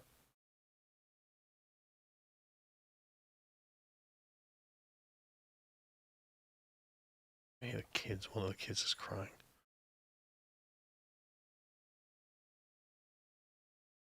Fury green. Right, no, that's what I've got. That's not dark enough. It's not green enough, frankly.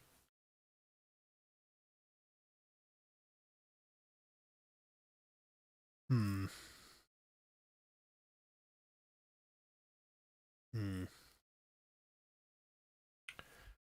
Yeah, this looks in.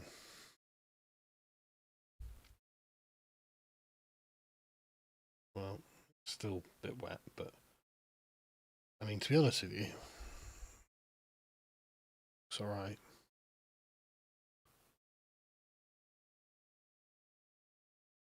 I mean, it's definitely serviceable, isn't it?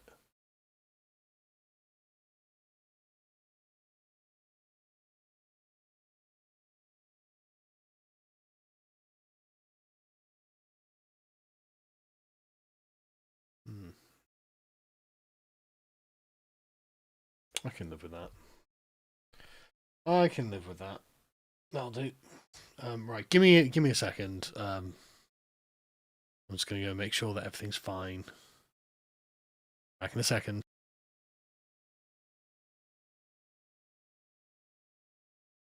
I know, I'll put like an Acad Daily video on maybe or something. I don't know.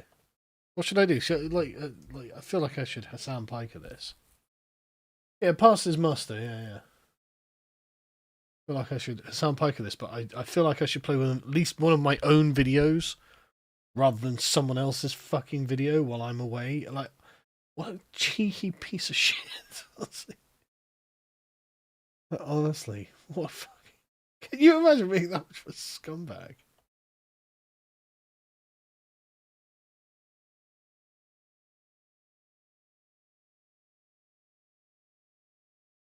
Alright, let's watch the Femstodes one while I'm away. You may remember a year ago on my Saga of a Cat channel, I made a video called Warhammer Finally Goes Woke, because female Adeptus Custodes had been announced. Now, I suspect that Games Workshop, I mean, I've said this before, the people running Games Workshop are woke. They want to be woke. They love to be woke. They think that being woke is to be moral. And therefore, what they see, as I pointed out in this video, when you have something that is a single-sex space and is exclusionary to the other sex, qua the other sex, as in men as men and women as women have separate spaces that are exclusionary, that, in the woke mind, is wrong.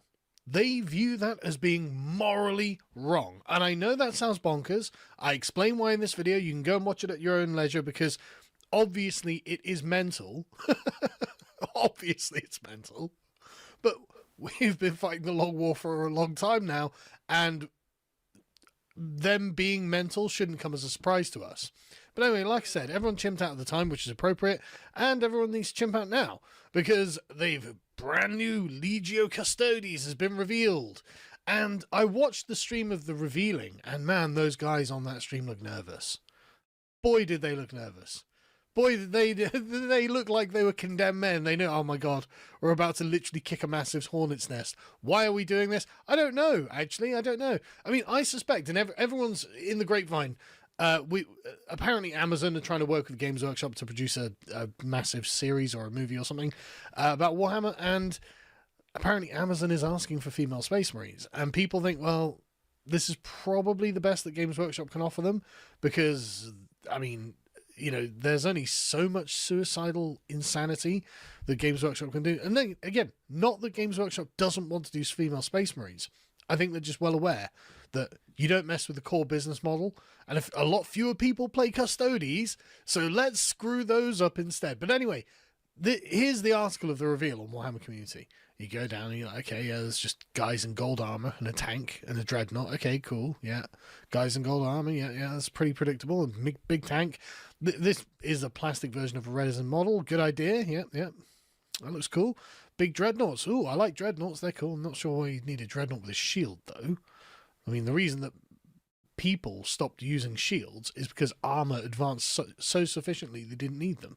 But anyway, moving on, then you get, oh, okay, here's some captain or something, and oh, that's a very feminine looking face.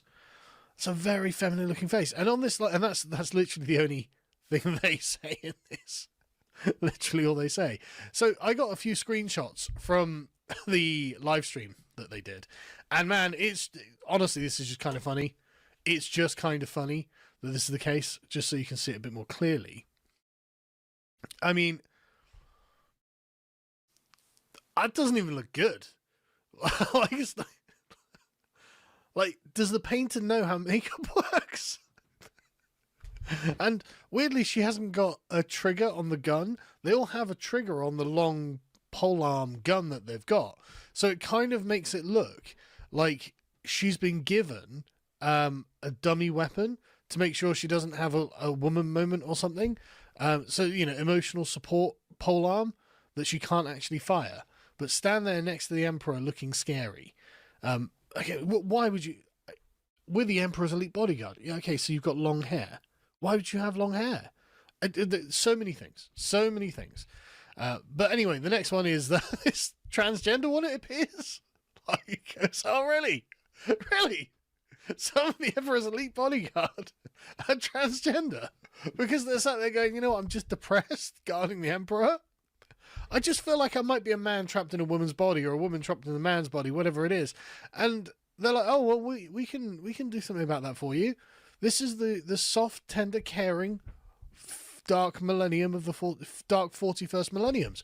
I mean, you know, we might be sacrificing 10,000 psychers a day to keep the Emperor alive, but yeah, we'll get you the hormone therapy you feel you need so you can feel like you belong in your own body. Obviously, we're going to do that. That will come on the NHS. And then you have this one that we saw before. This is the leader one. And man, doesn't this just look like the head of HR of the administratum? The Emperor got long housed. Oh no!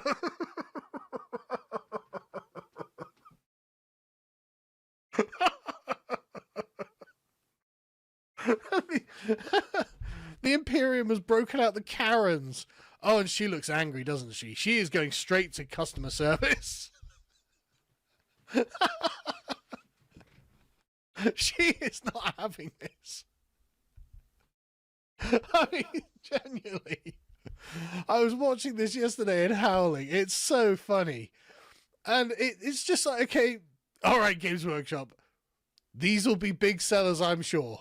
I'm sure that these are going to just go like gangbusters off the shelves and aren't going to be a running joke and cause a massive chimp out in your own fan base, which honestly I'm in favor of, obviously. And they had they had it ready. They're like, okay, guys, we'll have to publish something that explains. Actually, no, this does make sense within the law. It's totally possible, guys. And they're like, yeah, yes, some of them are female. Is this a new thing? Well, yes and no. I mean, like, well, we did announce it a year ago. Up until this point, few of them have been without helmets. So obviously, and the few that we've seen without helmets have been obviously male, and the rest have been so armored it's hard to tell. The new range is a mix of both male and female, so it is new. So it's new. It's brand new, and you're doing this for reasons no one can quite figure out. Although I think it's because you are basically sat there tearing at your own flesh, going, no, we're evil, God, we're evil. Why? Because we've got a male-only space. And no, it's fine to have women-only spaces, but we've got a male-only space. It's fine to have Sisters of Silence or Sisters of Battle or whatever, blah, blah, Howling Banshees, you know, whatever it is, right? But we can't have a male-only space. That keeps women out, and women are oppressed. And therefore, we're going to have to try and slowly but surely whittle them in. Have you changed the law? I thought all Space Marines and Custodes were male. Well, Space Marines, yes. Law-wise, the Space Marines are always male. Custodes, though, aha! On a technicality, they're not Space Marines. Oh, yeah. I hate to interrupt myself, but I'm back. Right, so. Comparison. Well, if I can get them in.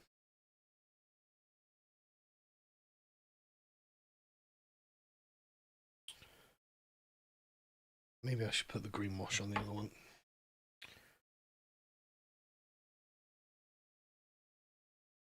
I actually do like the slightly greener tone of the other one.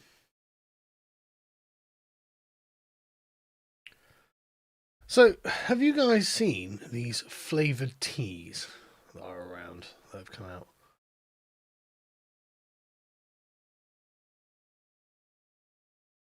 I can't remember, I think it's York's Tea, who have released, I'm not even joking, like a biscuit tea that tastes like oat biscuits, and a cherry bakewell tea that tastes like cherry bakewell cakes, tarts. And I tried them just for novelty value, if nothing else. And man, they're really good. Like, they really taste like the thing they're supposed to taste like. In fact, they smell just like the things, you know, like when you open the box, like, oh right, okay, I can definitely smell the biscuit here or the cherry bakewell. I'm actually really enjoying them. It's like, this is weird. It's a weird thing. I don't disapprove.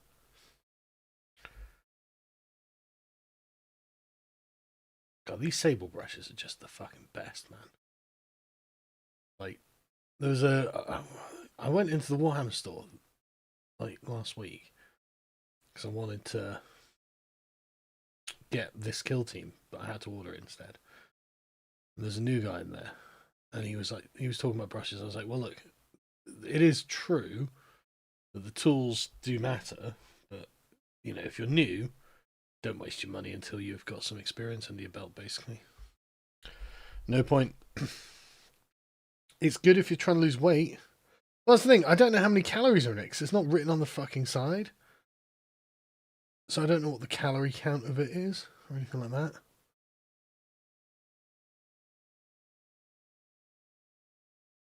I mean, I hope they're not full of sugar, but they are quite sweet. It's really weird. I assume it's artificial sweetness. But, like, there's very little actual information to go on.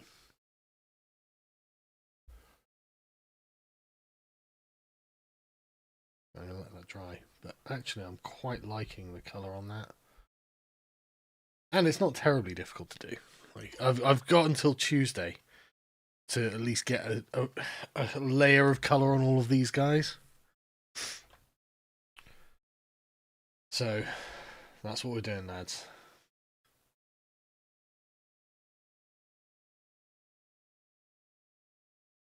Well, I don't like trying new things.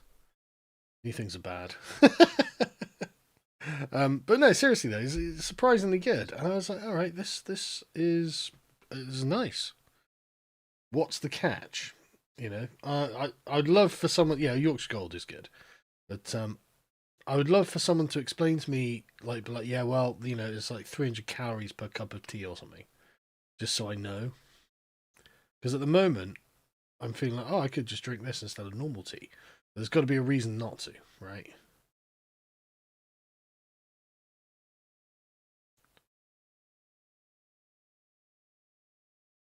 Like, there's can't be that I'm just allowed to drink cherry Bakewell tea.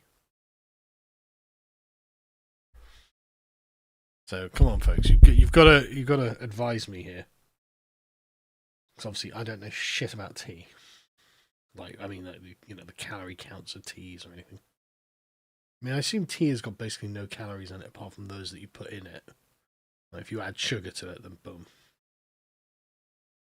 Well, that's the thing. There's no like calorie breakdown on it, so I don't know. There's no ingredients breakdown on it, so I don't know. I don't know what. I didn't even realize you were allowed to do that. I thought you had to put uh, dietary information on it.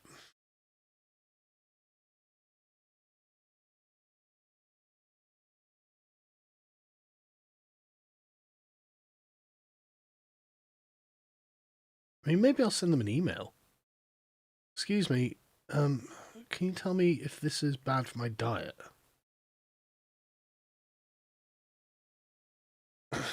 Well, some people put a lot of sugar in their fucking tea. But yeah, maybe I'll email them and find out. I'll ask them politely. Look, I'm actually a really big fan of this tea, but I'm on a particular diet that's no sugar. And I mean, to be fair, I have felt like I haven't had sugar. Like, I feel like I'm craving sugar still. So on the plus side, I don't feel like I'm taking it loads, but I don't know. I would like to know.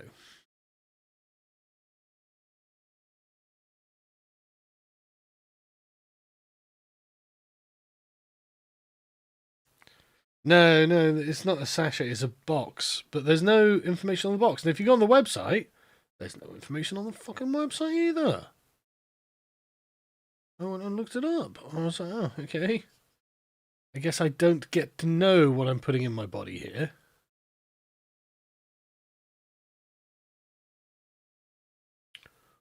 Would have been nice to have known.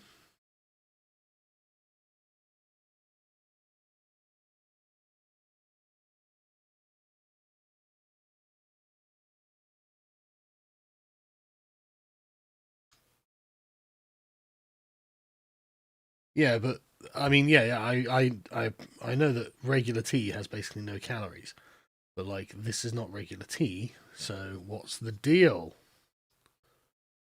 I'd like to know how many calories is in it.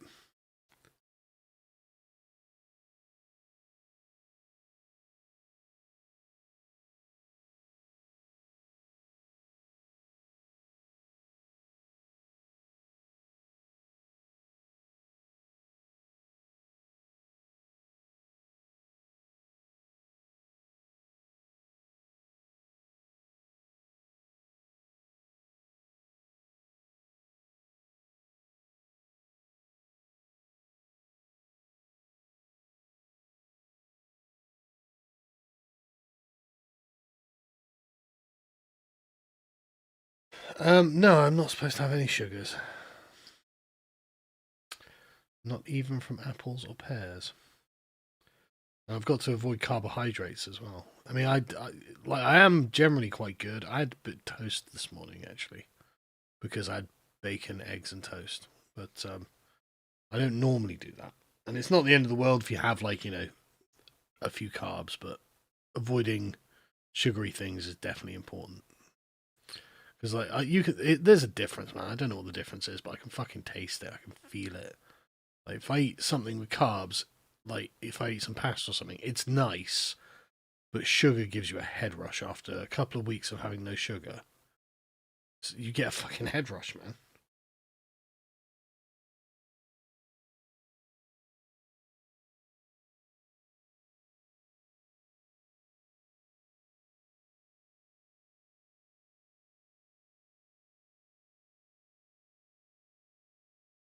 Well, I get fiber from nuts. So walnuts are the lowest in carbs. Then, oh no, Brazil nuts I think are the lowest in carbs, but Brazil nuts aren't that nice on their own, to be honest. But walnuts are fine. Walnuts are good. And I like pecans and hazelnuts. They've got a few carbs in, but it's not life threatening, as it were, to the diet. I don't eat that many of them, but just get some carbs from fiber from there, and then that's that sorted, really. Oh, I have a grenade launcher.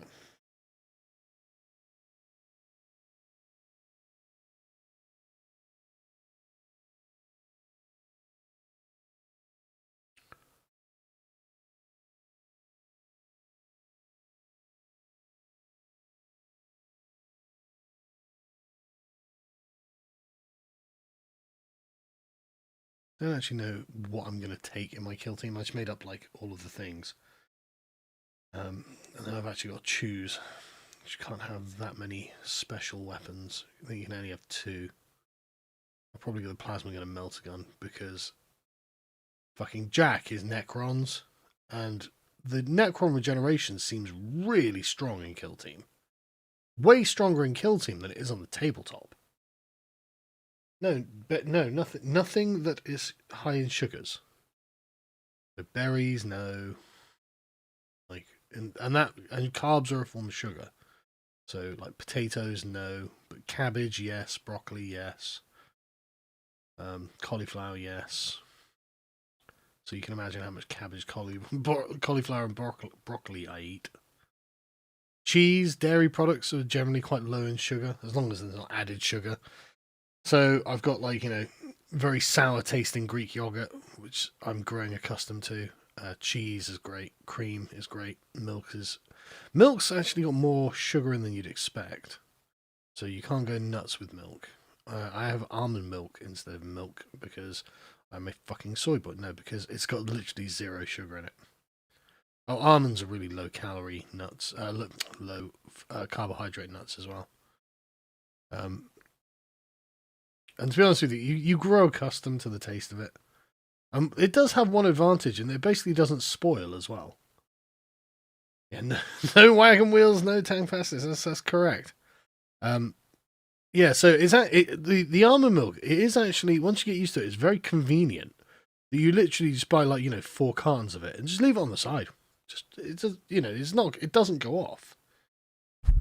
And if you leave a cup of tea on the side, you come back a week later, forgetting about it or something like that. When it with milk, obviously horrific monster climbs out of it, but with almond milk, it's just exactly the same because it's just almonds. it's just almonds, it's just a nut. So nothing has changed chemically. But yeah, I'll probably take the melter gun and the plasma gun as my special weapons because I'm going to need something to deal with those fucking Necrons. And the melter gun is top tier. Does tanking amount of damage, which is great if you can hit with it. The plasma gun as well, absolute beast.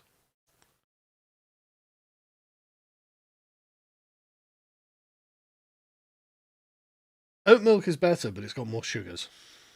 Oat milk is sweeter and obviously nicer. And I generally like the taste of oats. Like Harry had a go at me. He's like, "You drink oat milk?" I was like, "I like oats, man. Like oats aren't soy, are they?" Like you can't say that Scotland's soy. Oats are nice.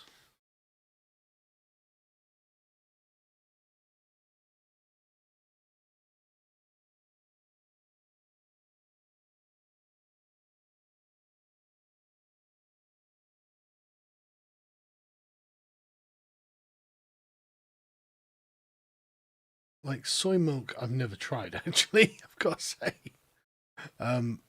but almond milk is fine. The thing about almond milk is it's a bit bland, really. Like it just tastes kind of flat. There's nothing to it.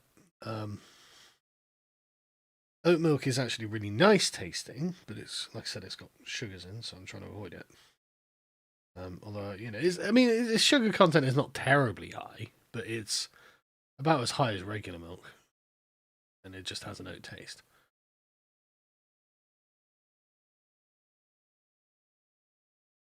Put bacon in your tea.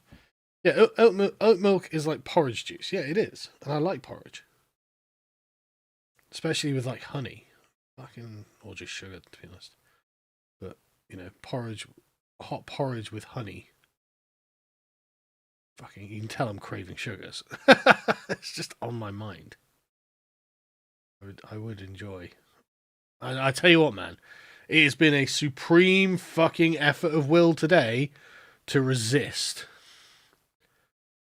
Because obviously everyone else in the house is like, "Oh, we're going to buy some donuts. We're going to buy this. We're going to buy that." And I'm just like, my armor is contempt. My shield is hatred for sugars. In the Emperor's name, let none go in my mouth. Not even joking. It's been genuine effort of will. So in a few weeks' time, when I start looking thinner in my videos, right, I don't want any fucker saying, "Oh, you're an Ozempic." Fuck yourself. I'm way too much of a conspiracy theorist. I think I'm paranoid, man. I think I'll be the one guy who, like, that one article. It's like that woman went blind after taking this. I think that'd be me. And the last fucking thing I want is to go blind. So fucking no, I'm not going to take Ozempic.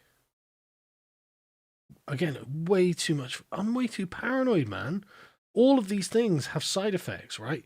You don't get something good without sacrifice. That's genuinely my philosophy in life. So if you want something, you've got to work for it. And I'm fine, I will work for it. And then I'll rant and rave on a live stream about how I'm craving fucking sugars. I mean, it is a craving as well. You can feel it. You can fucking feel. You know what? I'm gonna have to move you, bro. Like you're getting in my way, and I don't want to accidentally splurge you with a wet paintbrush. Yeah, you genuinely can feel the craving. Just ingesting sugar. When you feel it, it's like you feel disappointment, shame. Chocolate literally doubled in price, has it? Like I said, I haven't bought it, so I don't know, actually. And the only time I've had it, I've been stealing my wife's. Oh, man. Just, ice cream on a freshly baked apple pie or something is just amazing. Like, fuck off. Chat, fuck yourselves. Alright, let's get back to the grind. Got to get these guys done. Like I said, I'm not going to get them done to any decent standard for Tuesday, but I could at least get them blocked in so they don't look horrific on the tabletop. So I would like to play with them because I think they're cool. Just think they're neat. Marge Simpsoning this.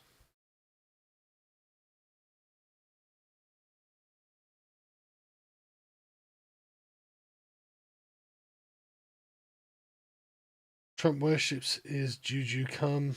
Murdoch Merker's right, drink actual milk. Well, unfortunately, it's got carbs in it, sugars. I mean, you know, it's not that sugary. It's something like 4 milligrams of sugar or whatever it is, the number, the measurement. You have to keep it ideally under 20 grams of carbs. And so it's not that you can't drink milk. It's just I drink a lot of fucking tea, man. A lot of fucking tea, and I go over my quota really quickly if I put normal milk in the cup.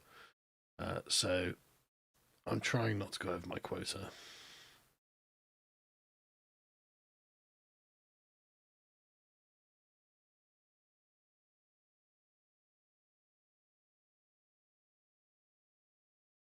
And so unfortunately, I have to suck it up. Yeah, I did try fasting, and my son did say, "Wow, Dad, you've lost loads of weight," and that was, I don't know, like 3 or 4 months ago, five. I don't know, I can't remember how long ago now. But my son noticed that I'd lost weight. But the thing is, I put it back on really quickly, because I guess your body feels, oh, you're in famine. If there's food available, just fucking grab it, bro, grab it. And I did find myself just pile it back on, and so that's not going to work, But it did work for me over COVID to lose 2.5 stone. That doing the keto diet, so I'm going to do that again because I know that works. And the thing is, once you get past this sort of phase of sugar craving, it's really not very difficult because you can still eat really nice stuff. It's like, would you like a steak smothered in butter with broccoli and gravy or something? It's like, yeah, I fucking would like that. Thanks very much. This is what that diet is. It's like, oh, well, I mean, I would eat that anyway, Like, I would choose to eat that if I were at a restaurant. When I go to Miller and Carter, that's basically what I order.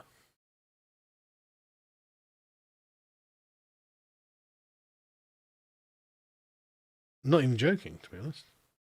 So, yeah, no, so this, you can have, like, bacon, eggs, mushrooms, all low in carbs, all good stuff. It just there is cheese, dairy, all good. Love all that sort of stuff. So it's actually an easy diet to stick to once you have the resolve and you've got past the sugar addict cravings. And I'm just going through them now, which is why I'm constantly talking about it. Like fucking alcoholic going to Alcoholics Anonymous. Like, yeah, well, I am an addict, and there we go. I'm a humble sugar addict. But I mean, there are worse things to be addicted to than sugar. Don't get me wrong. Then this is the thing, right? My wife's like, why are you so back on your diet? What's going on? I'm like, darling, it's just vanity, just pure fucking vanity. So I've got to be on camera every day, and I have to edit the videos, or I see myself, in screenshots on Twitter or whatever. And I just don't want to be fucking fat. Just sick of being fucking fat. Sick of the fat face. I just can't be dealing with it. Total ego. It's just pure ego. That's all it is. It's not just refined sugar. Sugar generally is just an addictive thing, man.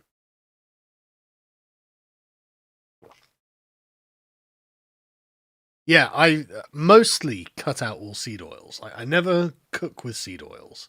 I always use butter, beef tallow, or pork lard, or olive oil. Right? Yeah, I mean, you know what? Right? Chocolate is not that bad. Let me do a quick Google. So if I go say 99% dark chocolate. I mean, you can get 100% dark chocolate, which I did try, but even at the height of my diet, that was too fucking bitter. Like I couldn't take it. Let's see if I can find details on the actual product. Come on, is it going to tell me carbs or anything?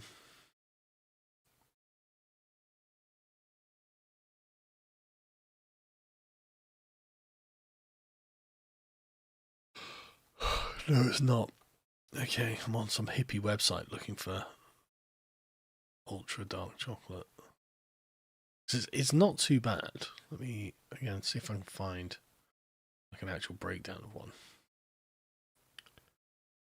Like, it'll be something like 10 carbs or something like that, like 10 grams of carbs. Why can I not find this out?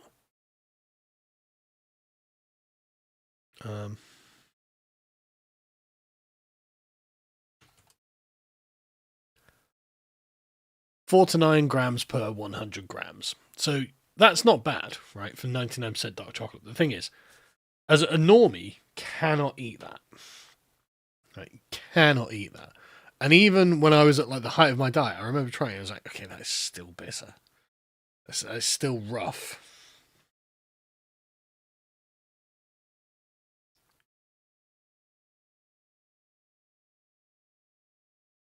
So I didn't, basically.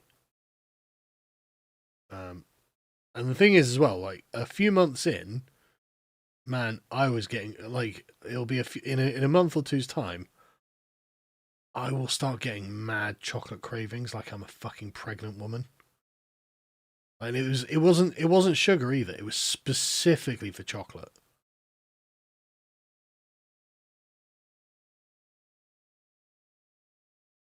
I remember it really vividly because it was weird. Because never in my life have I craved chocolate. You might like, oh, I wouldn't mind some chocolate. That'd be nice. You might go to the shop, get yourself a Mars bar or something. You eat it, you carry on as normal, right? You don't think about it any further than that. And so that was it, right? But man, I remember having just like, as if I was fucking pregnant. I can only assume this is what my wife felt like when she was pregnant. And she was like, oh, I really need McDonald's chips right now. I'm not going to fucking McDonald's at like 3 in the morning. So no, I need McDonald's chips. I said, what if I just made some normal chips? No, it has to be McDonald's chips. Oh, for fuck's sake. It's like, it was like that feeling, like that's the only way I can describe it. It's just like, fucking hell, I need that, man. And so I would, I was like, right, okay, well, I don't want to break my diet. What kind of chocolate can I get? And therefore ended up getting literally like, I think it was I can't remember. I don't think it was 100%. I think it was 99%. I was just like, ooh, jeez. I mean, at least it tasted like chocolate. That is true. Believe it or not. But it was fucking bitter. So I ended up going for, I think it was 95% chocolate, which was still very strong, but at least it was more edible, but I couldn't have as much of it.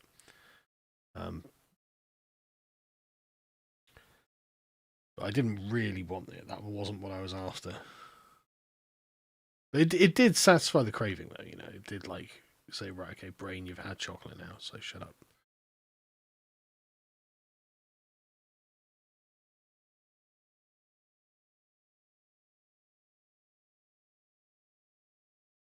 But yeah, not a fan of craving chocolate, I have to say.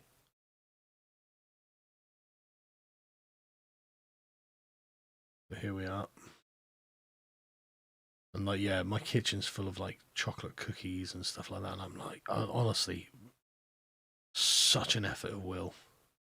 I don't want one fucking person saying, hey, them pick. Fuck off. Fuck yourself. Instant block.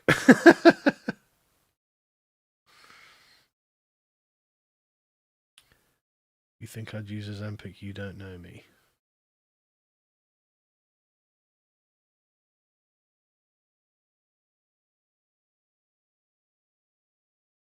I also quite like doing things the hard way. Like, because I know a few people who've used it and they've got good results. Like, they've lost weight. They seem fine. They haven't got like the Ozempic face. That's another thing though. I don't want the Ozempic face, man. Like, I just feel like something would go wrong. I'm reasonably happy with my face, especially for my age. It could be a lot worse. I know people of my age with much worse faces. I smoke. I'm not a drinker really, but so I mean I do drink occasionally socially, but like I don't drink when like I'm just on my own. I might just have a beer. But the last time I drank was Christmas Day when I had a cider, which was nice, but like, you know, I haven't drunk anything since, just because I'm just not drawn to it, I guess. We do have some mead in there. One of the guys at work got me mead, which is nice, but now I'm on my diet. I can't drink it. So fuck. I should have drunk it before my diet. It's alright. Next Christmas I'll take a break from my diet, because presumably it will have been massively successful and I'll be very thin. So I'll be allowed to break my diet by having some mead.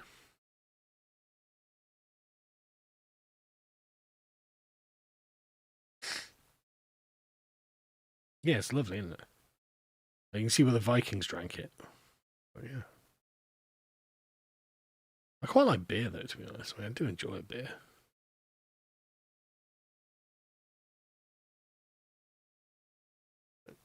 People don't understand, like, yeah, beer is an acquired taste, but you can acquire a taste.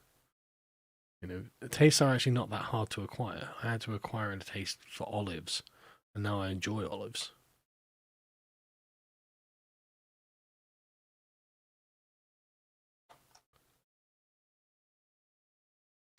Yeah, mead is good.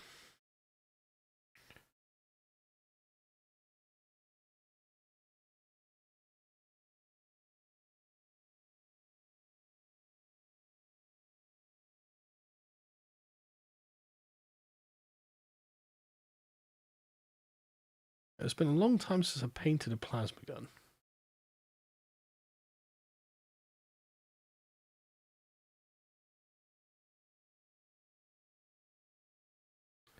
It's because Thousand Suns don't have plasma guns. I haven't had to paint one for a long time. It's a shame, because one advantage that 40k has is that all its weapons look pretty iconic at this point. Like, they all look like the thing that you expect them to be, right? And for some, you know, it's just, they all look pretty cool. They're very settled.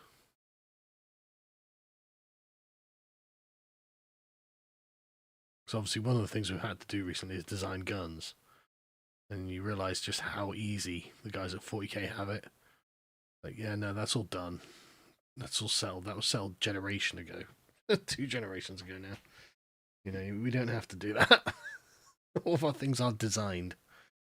It's like, oh, you lucky bastards.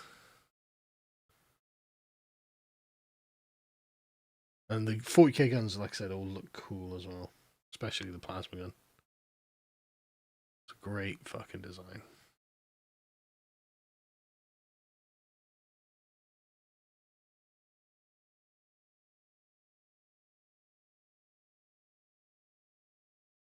Not just the way it looks as well, but the painting of it.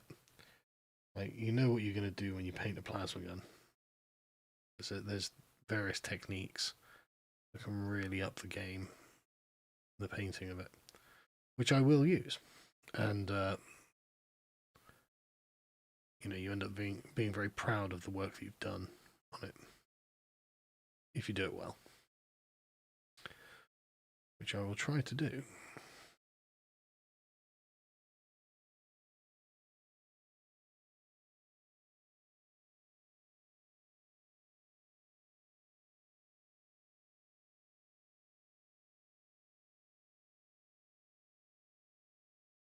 Oh, I hate painting fully built models because you get weird angles that you got to get around, and I'm shit at getting around weird angles. I think I've not even done the right bit there. I'm shit at getting around the weird angles, and like there are some people who just have no problem with it. I watch them painting on their videos, and I'm like, how is this not a problem for you? Massive problem for me, bro.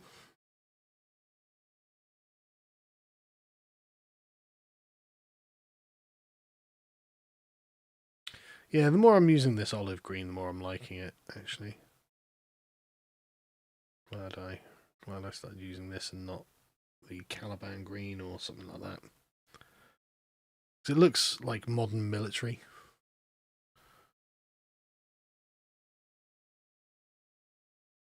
Which you know, it's got that sort of Imperial Guard feel to it. Even though it's not exactly the same as the Imperial Guard colours that I found on their website. Doesn't matter. It's good enough.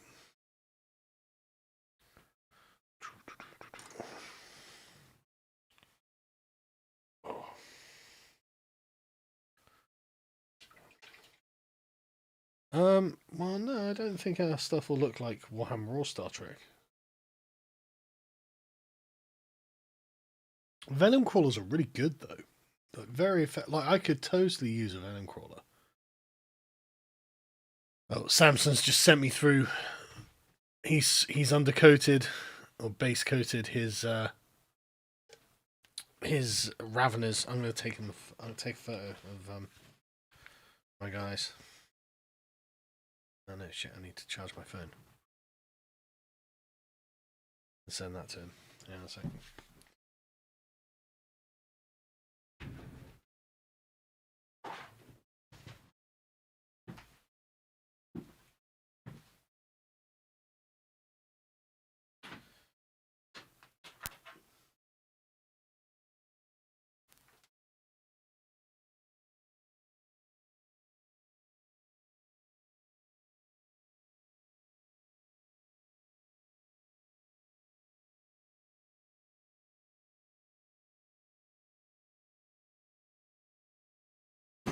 I forgot that my phone has basically no battery in it because when I was building these all morning or all afternoon, I had my phone up playing something.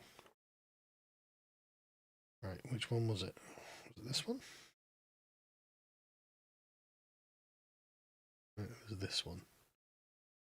They're basically the same, but this one does need redoing.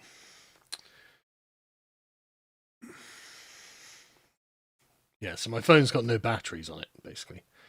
I always just leave my phone, forget to charge it. And then when I'm going to bed, shit, can't brush my teeth and watch a video. Something.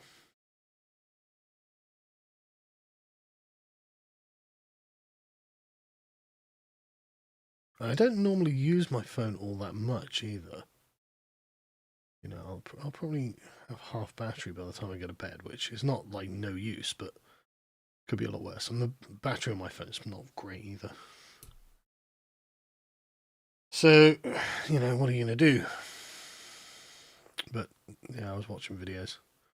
There's a genre of YouTube video, which is Ark Survival Evolved PvP videos. And you get some guys. There's this one fucking guy called Trafalgar, and he is actually a military genius. It's just that he is trapped playing Ark rather than leading a Roman legion. But what he wants spiritually is to be leading a Roman legion. But unfortunately for him, he can't. So all he can do is literally fulfill this innermost desire in Ark. But I tell you what, the guy is a military genius. And I've watched so many of his fucking videos where he is just owning people using genuine. And he's a history buff. You know, he likes his military tactics and stuff. And he is just owning the shit out of people. He's got like a small band of, like, you know, 7 or 8 like reliable guys on these Ark servers, and they work together as such an effective team that they stomp people in combat encounters. But it's when he has to solve a problem that he really shines. As in, how do I get into this guy's base? How do I overcome this barrier? And he comes up with a really, really genius idea, and he fucking does it. And it's just like, and you know, he shows you all the video and stuff. So it's just like, you, and some of them you just think, you fucking fluky bastard. But a lot of this sort of thing is just having the gumption to do it. You know, it's like, look, just crack on and see what happens.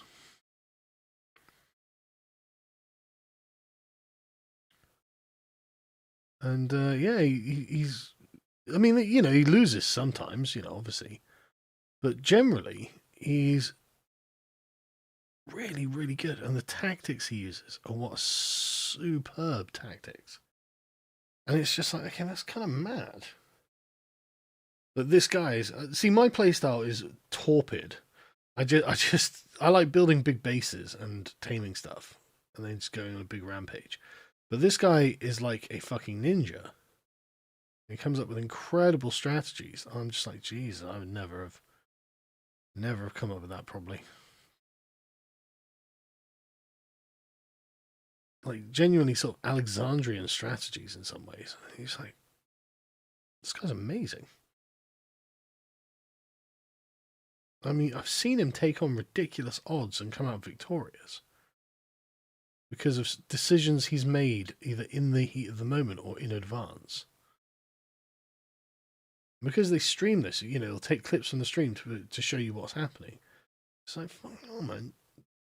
Like, and he'll see like an opportunity, you know, when like the enemy is in a castle or something, and he'll see, you know, in a fortress, he'll see the opportunity and he'll take it and exploit it, and lo and behold, there we go. He gets his way. And it's like, right, this guy's genuinely a legit military genius. Just there are no medieval armies for him to lead. You know, there's nowhere for him to shine. Which sucks, I guess, you know, but what are you going to do?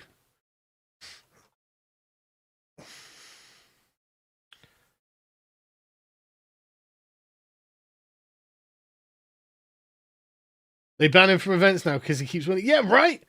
Oh, so you know who the guy is, right? Okay, cool.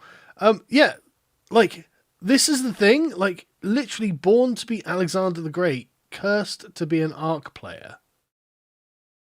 Like he is so fucking good. It's bizarre. There's a guy called Trafalgar. He goes around bullying big tribes as like yeah. Oh man, like you know, there was one I watched like this afternoon. I've watched a bunch of them, but there's one where it was a map of the world, and each tribe they've got one life, and you know the map of the world, and you've got 4 hours to build your base, and then you got to go and conquer everyone else, and he just stomps everyone in like genuinely he's Rome in Europe, and genuinely impressive fucking victories, genuinely impressive, especially the one at the end where basically the entire server is against him, and he still manages to win. It's like, fucking hell, this is like Caesar. You know, this guy is honestly incredible. Honestly incredible. Like, and the strategies for getting into their bases.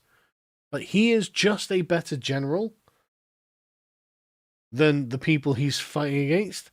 And, like, at the end of that video, he just explains, look, this is what you did wrong here. This is what you did wrong here. This is why I could get around you here.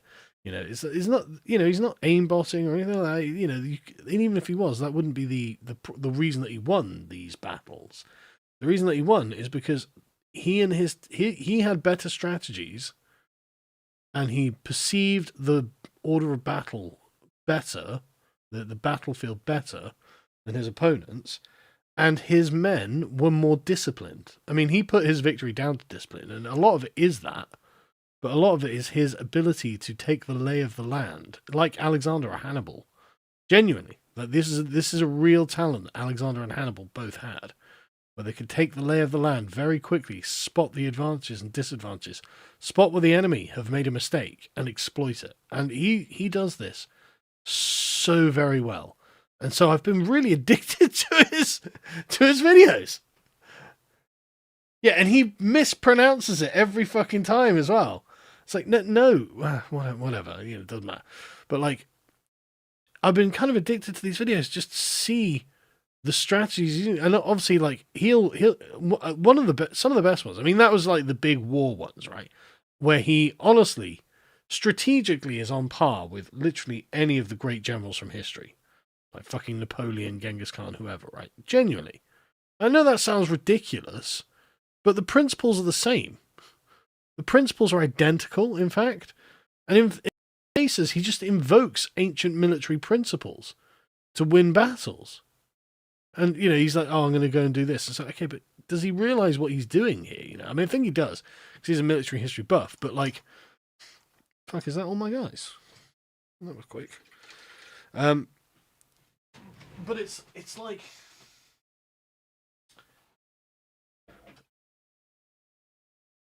It's weird that he's out of time. Yeah, he knows when to command and control, and he knows when he needs to add his own muscle. Yeah, exactly.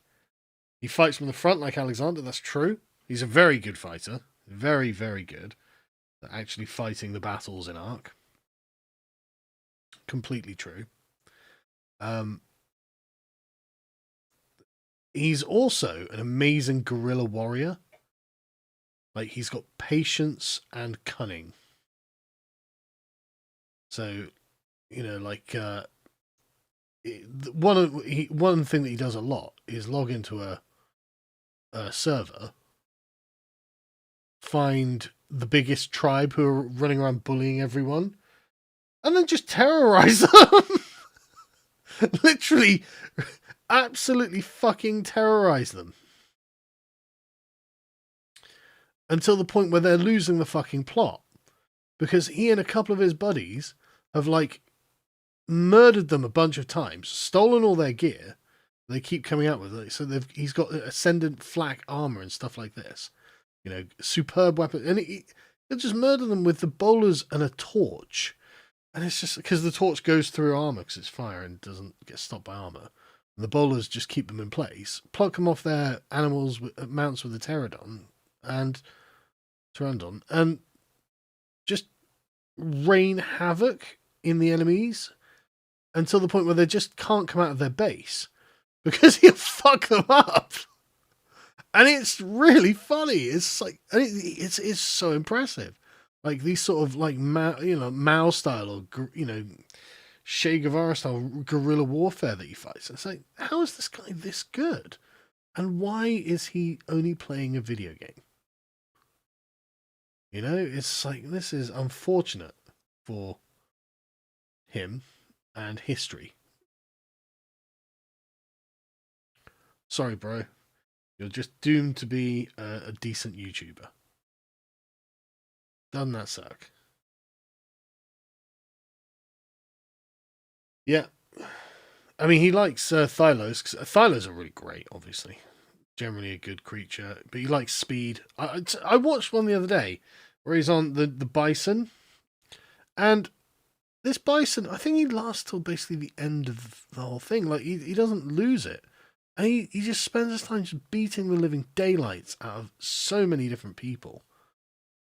And it's like, okay, man, that is, you are a fucking true gamer, man. But what it's also making me think is, fuck, really? Like Alexander the Great, Julius Caesar, all those sort of types who they were just gamers, man. Just fucking gamers. Yeah, I realize I'm about to die in this war, but I'm also, like Hannibal, is like, I'm going for the high score. I mean, it's literally what he was doing at Cannae. Literally going for the high score. It's like autistic gamer bros are the greatest generals in history. It's kind of mad. And yet here we are. He'll get his chance. Yeah. No, it's so funny, isn't it, Inquisitor? Like, it's so funny watching these tribes where they've got, like, incredible stuff. Ascendant armor, ascendant weapons, amazing tames, and they're just afraid to go out to these chuds on pteranodons with their bowlers. I don't go cross-eyed because I now have some glasses. So I don't go cross-eyed painting these. In fact, it's probably time to do some metals. What metals are we going to do? What metallics? I have the Warpaints Fanatics metals here. Dare I try these? Now, usually I actually quite like Duncan Rhodes Dwarven Iron, I think it is, from the Two Thin Coats. Really dark. Did you see the AI videos, boots on the grounds of Hannibal crossing the Alps? No, send me a link. The guy's called Trafalgar.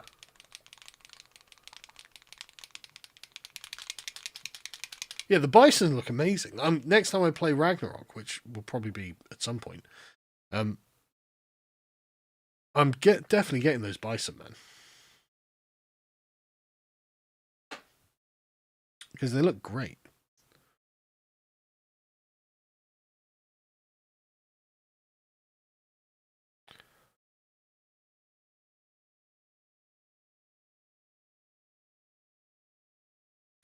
Yeah, he's just really entertaining.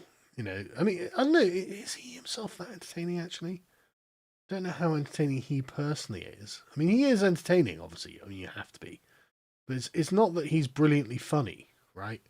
He is mildly amusing, you know, frequently when he's beating the shit out of someone, and he's just owning them with such a dramatic skill difference that you just kind of and the thing as well, he tends to pick on people who are bullies or cheats, right? Which is a good strategy because otherwise it'd be like, man, you basically shouldn't be playing PvP because anything you're doing is unfair. So, you know, picking on bullies and cheats is fine.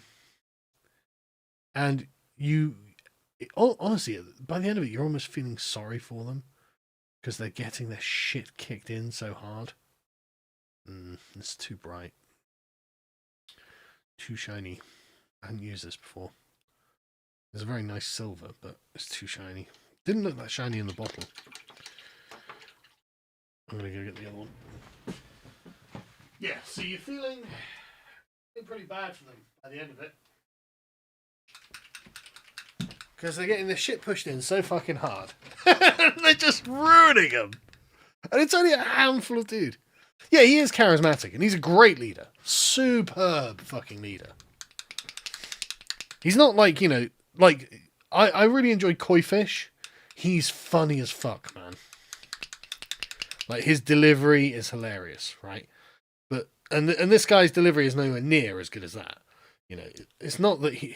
Yeah, I don't want to use Knoll oil because it comes in the wrong shaped pot. Which, listen, man, I'm going to be autistic about it. This is the Dwarven Iron. If I can get it. And you can see just how like, so back in the day, there was bolt gunmetal or something like that, right? And it was the greatest metallic color. So it was dark metallic, and I'm sure Duncan Rhodes knows of it. I'm sure that he's tried to recreate it with this. It's just really dark, oily looking metal. Silver iron color. And it was such a good color back in the day. And I don't know why Citadel discontinued it. Like, for example, if I put this over this bit here, I should have done the ends green actually.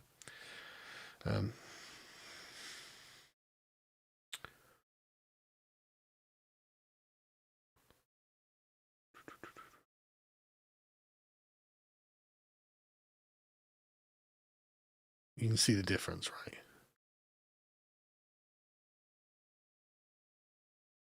One looks like it's seen a battlefield and the other doesn't. And so I'm definitely taking it. Because it's got, like I say, it's got kind of oiliness to it. And so, compared to... I mean, I'm not saying that you don't want super shiny silvers or anything. Obviously, there are times and places for super shiny silvers. Just, this is not it. I mean, the super shiny silver probably good for the highlights, actually, after I have washed it. So that is a nice silver. But not today.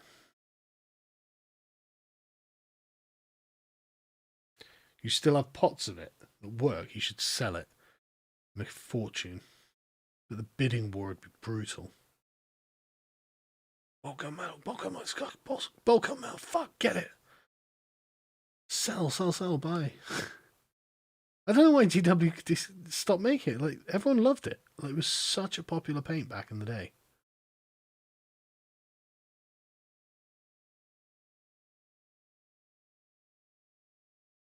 Don't know why you'd stop it.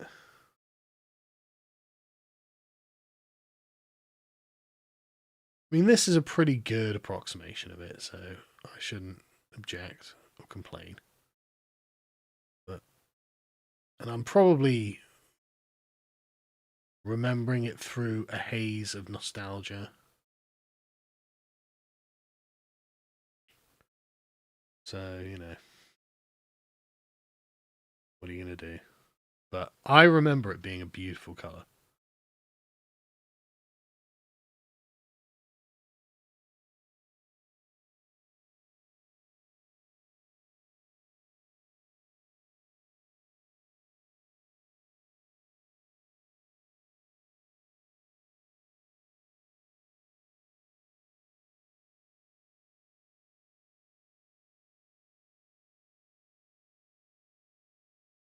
I want it back.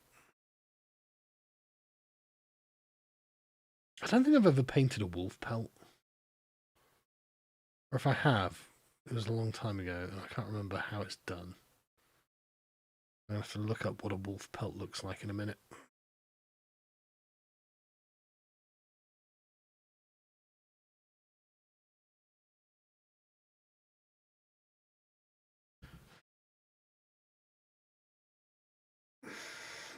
I haven't seen the producers, but Games Workshop are going on a deliberate. I mean, Arch is probably right. I think Arch is probably right that they are embarrassed by their own customers.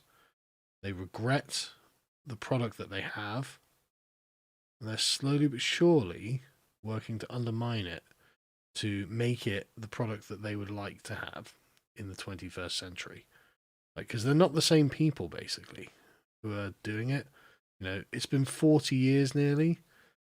You know, the people who were originally doing it have either retired or died, or are just in a very remote advisory role at this point, and are not, you know, intimately involved in designing each individual model. So you've got a bunch of wokies who've come in now. It's like with Creative Assembly, frankly, where the talent has just gone because it was 25 years ago. And so now you've got people. Again, I'm being mean to Creative Assembly there, actually, because honestly, Warhammer 3 did look quite good. Not Warhammer 3, Medieval 3. What they had laid out so far actually looked pretty good, and maybe, just maybe, they can pull it out of the bag, and that would be amazing. But honestly, I'm not optimistic. But I wanted to love Pharaoh because they, with the expansion as well, where they turned it basically into sort of like Bronze Age Total War. I wanted to love it. I've wanted a Bronze Age Total War for such a long time.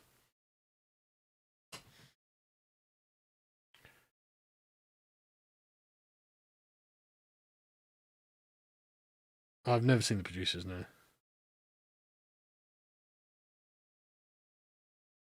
Yeah, I wanted to love Pharaoh, Bronze Age, whatever we'll call it. And it was okay. I didn't hate it, but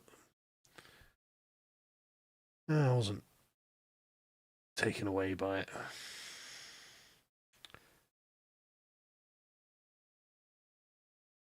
You know, like, the trade was all right, but it wasn't like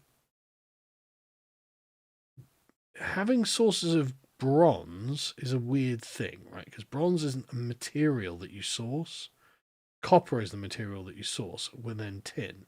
Now, getting hold of tin is actually really difficult. In the Bronze Age, they had two sources of tin: Afghanistan or Cornwall.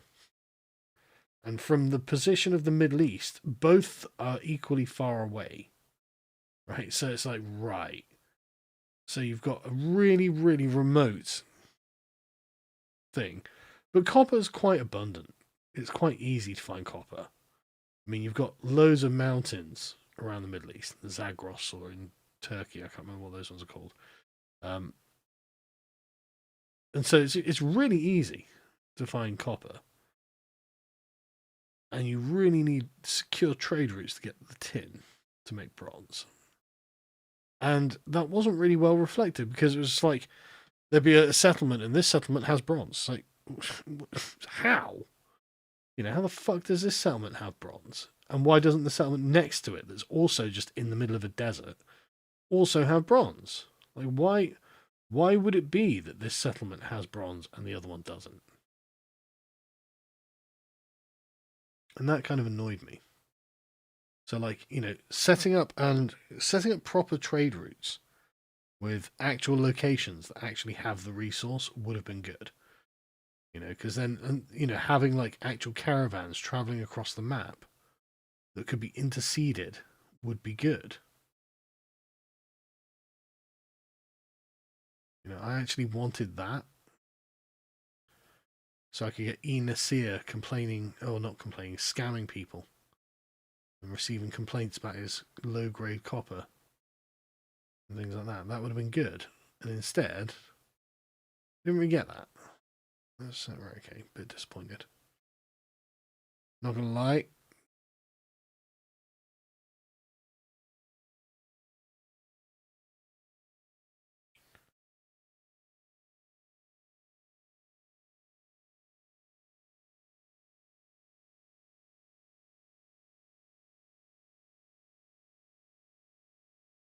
Got loads of spikes on their stuff, but I don't want to paint the spikes yet. I need to paint these things black again. I guess he'll do for now.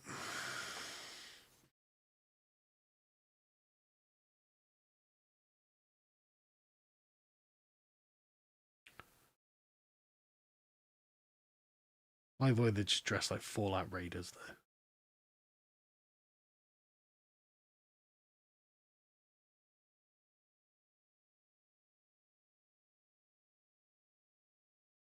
I saw some artwork of one of the new Emperor's children. It was just a piece of art, but it really annoyed me because the guy, the Emperor's children noise marine, he's in the new sort of style, but he's holding a guitar as his noise sonic weapon, and it looked cool.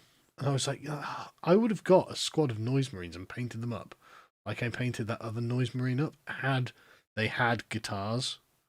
Because I thought that was cool as fuck. It was fun. And instead, they've just got these really boring, like, rectangular square guns. It's like, what the fuck is this, man? This is shit. I did not like the Emperor's Children release. I would have happily got a squad of them.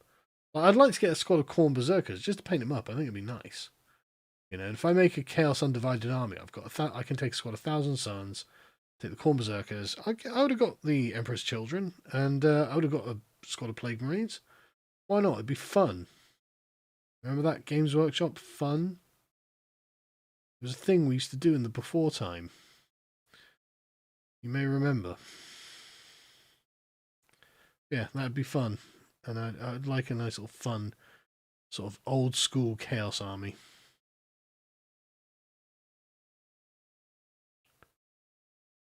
Not that I ever get to play Warhammer anymore, but conceptually, it could potentially be fun to have had such a thing.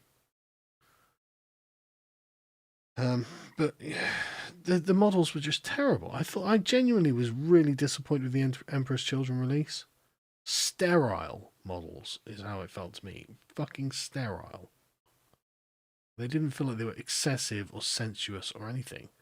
It's like weird and sterile alien models. I was just like, right, okay, this is shit. Thanks, GW. Once again, you've managed to fuck it up completely. But the community that you're cultivating is, I saw someone say, look, they're trying to turn Games Workshop into Star Wars, and that's so fucking true. Because the thing about Star Wars is the Star Wars fan, that weird chubby like soy guy who's just like staring into the camera as he watches the trailers, or not into the camera, he's staring at the trailer and the YouTube video. Right, I looked up his channel and all of his videos are basically like that, right? It's just him enjoying like cooming to modern like media or whatever. And it's like, the thing is, I'm not even like trying to be mean to this guy. He's married. I don't know if he's got kids or not, but he's like, he's married. And he's very normy. He's a completely normy guy, completely on the plantation. So you know what? Fair enough, man. At least you're living your best life, considering like what you are. And he's enjoying himself. He's not hurting anyone. Okay, yep, fine, all totally fine. And that's the kind of consumer that they want for Warhammer. That's what they want you to be. It's just like, okay, bro, I'm never going to be that. I might enjoy something that you do, or I might be highly critical of it. depends if it's shit or not. And if it's shit, I'm going to say so. And you can see, well, we're not having that. It's the same with Creative Assembly. You know, there's this general weird culture, corporate culture of, you know, I mean, it's literally consume product, get excited for the next product. It genuinely is like that. And you see it the presentations where it's nothing but affirmations at these corporate presentations. You know, this is amazing. This is the best we've ever done. Like, well, obviously you fucking think that, right? Otherwise you wouldn't have made it. So, you don't need to say that. There's no point saying that. Like a politician saying, oh, you know, I think you should vote for me. Oh, do you? Incredible. What a coincidence. The other guy thinks we should vote for him. Oh, no way. Well, I mean, he must have a compelling argument. Like, no, it's obviously, you know, you are just going to be raw self-interest on every subject. Yeah, fine, obviously. You know, so just talk to us like normal human beings. Like, it doesn't make us want your product anymore when you speak purely in affirmatives and in positives about everything. You know, if you've got to be able to give a reasonable critique. And it doesn't make us dislike things, you know, more or less. It just puts me off, frankly, when I hear this non-stop fawning BS. Like, I really wanted a squad of Emperor's Children with guitars. I thought that'd be a cool fucking thing to have on the table, man. That'd be badass. It'd look awesome. When they actually killed something, that'd be funny. Paint them in fucking leopard print and tiger stripes and zebras. You know, all that sort of shit. It looked great. It took me 15 hours to paint that one guy. I would spend 15 hours on all of them. Over the course of a couple of months, I would have a nice, really well painted. I was really pleased with my Noise Marine as well. It came out really well. It was one of the best things I've ever painted, frankly. I was really pushing the boat out on it. And, yeah, like, I would do that. Amelia for PM, Simon for Vice PM, Gilliman for House Minister. Yeah, I know, right? Cotias looks like he's wearing a baby grown armor. Let me have a look. Let me. Oh, what, the one with? Yeah. Yeah. It's crazy how bad that looks. Actually, a baby grow is a great way of describing it because it does look off. Like the legs are too chunky, and like his head is too small for his armor. Like, yeah, he looks. It does. Looks like a fucking baby grow. And why is the bird not on his arm? And why have it on a separate base? Like, what's the point?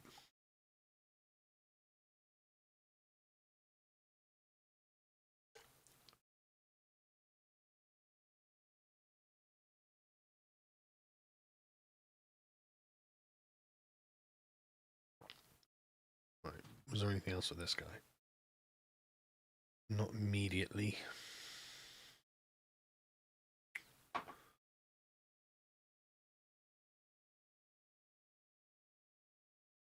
You know, I don't like the way GW paints their true metallic gold either.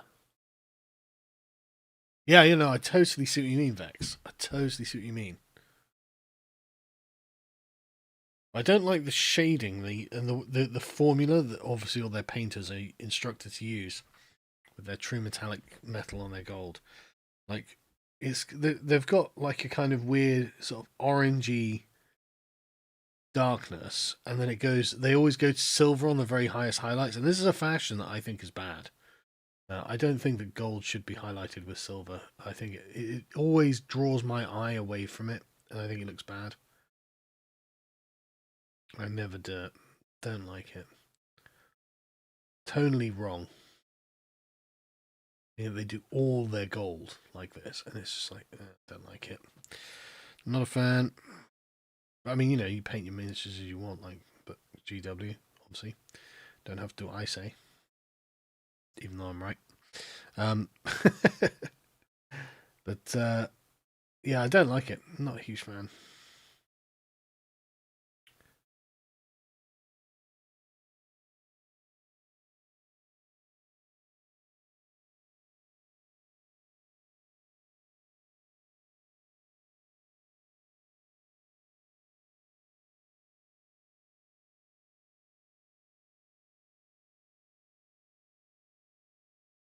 Oh, shit.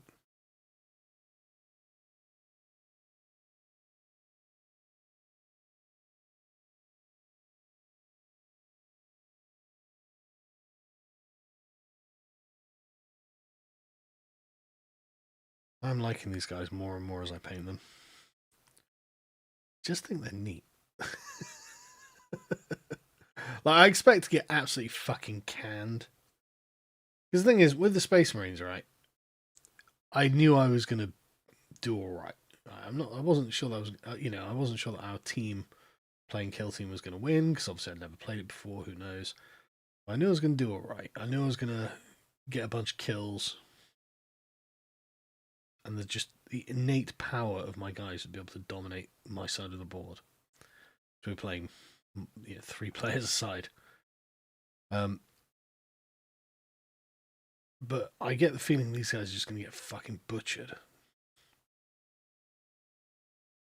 It's going to be rough. It was for Thomas. Oh shit, sorry, man. You know. So I think my guy's just died. Yeah, mate, sorry. Probably has.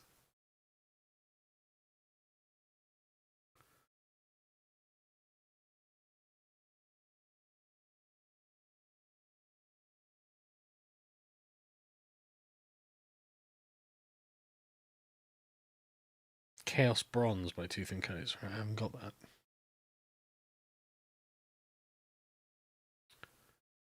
Always on the lookout for good metallics.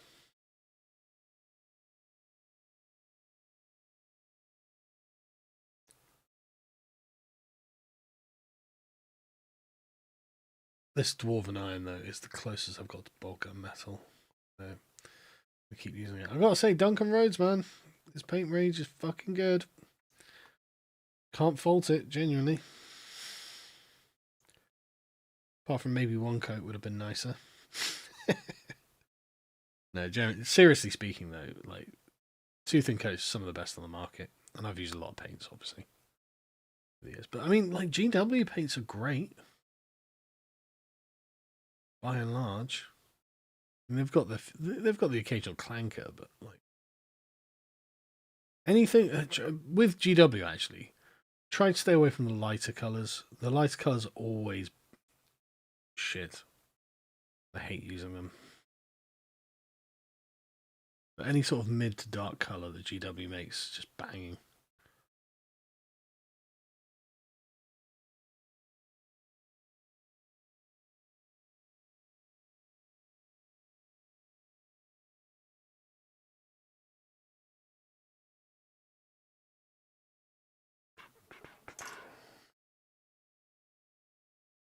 Oh, this guy's got a lot of iron.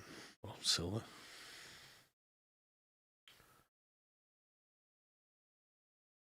As stats in 40k work, well, each unit type has a stat line.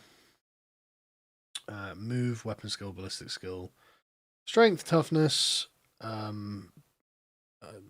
initiative, attacks, what else? Wounds, and then leadership. And these are all things that are called upon to be referenced when something happens on the battlefield.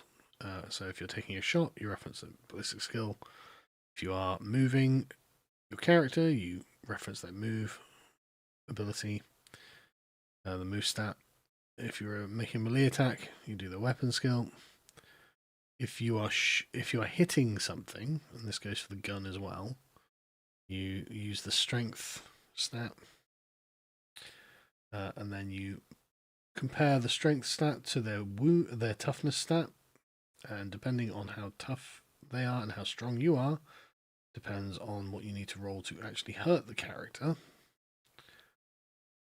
And assuming they fail their armor save is another one. Assuming they fail their armor save, then you do damage them in the number of wounds. And I mean, most things have got one wound, although a lot of things these days have got multiple wounds.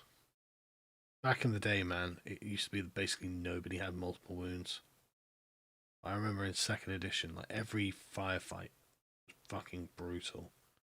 Nobody could, very few things had many wounds. And so you could lose a squad easily in a turn of firing. You can now, actually. Now that I've said that. But it was rough.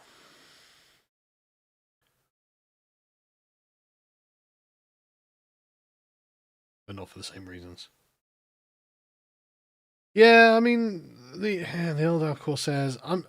One of the guys is playing a Corsair kill team. I think it's Cameron is playing a Corsair kill team. Which, I mean, it looks good. It looks like it does a lot of good and interesting stuff, but, like, not for me. But he did well with it last time, actually. Because I thought it was going to be really fragile, but he actually lasted well into the match.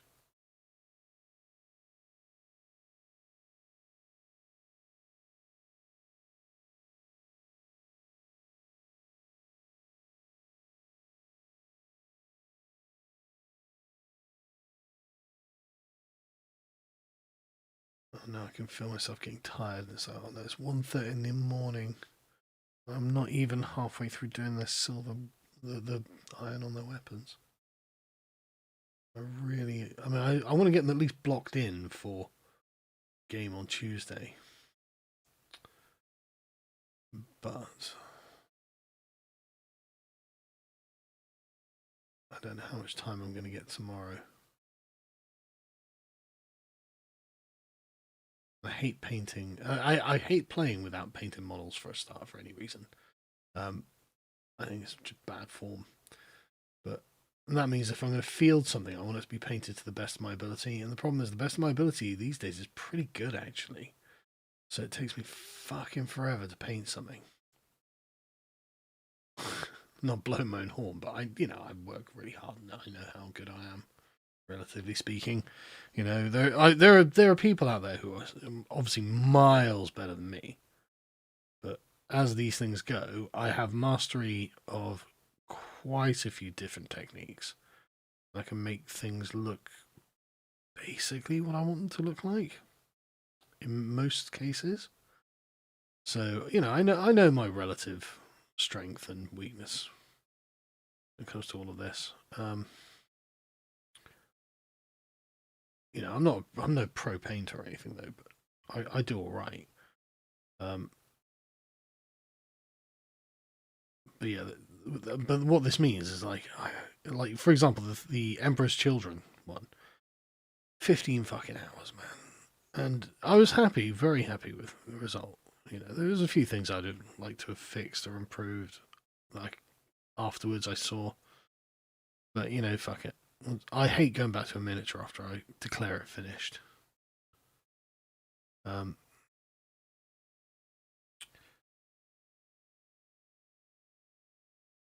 Yeah, so there's no way to any reasonable standard that I would be happy with as a finished miniature to get that done. But getting them blocked in, so when they're on the table they don't look horrific, is possible.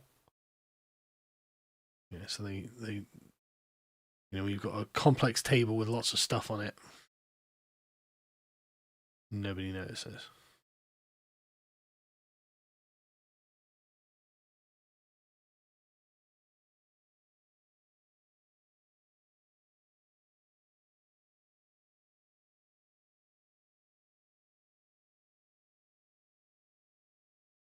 I mean, one thing you do is start comparing yourself in skill to other people. You can't help it, really.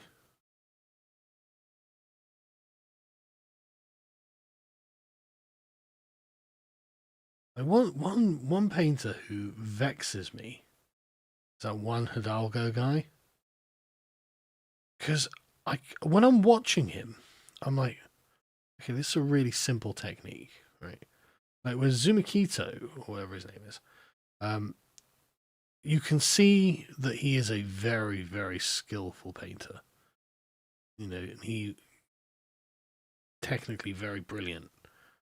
And he makes it look difficult, right?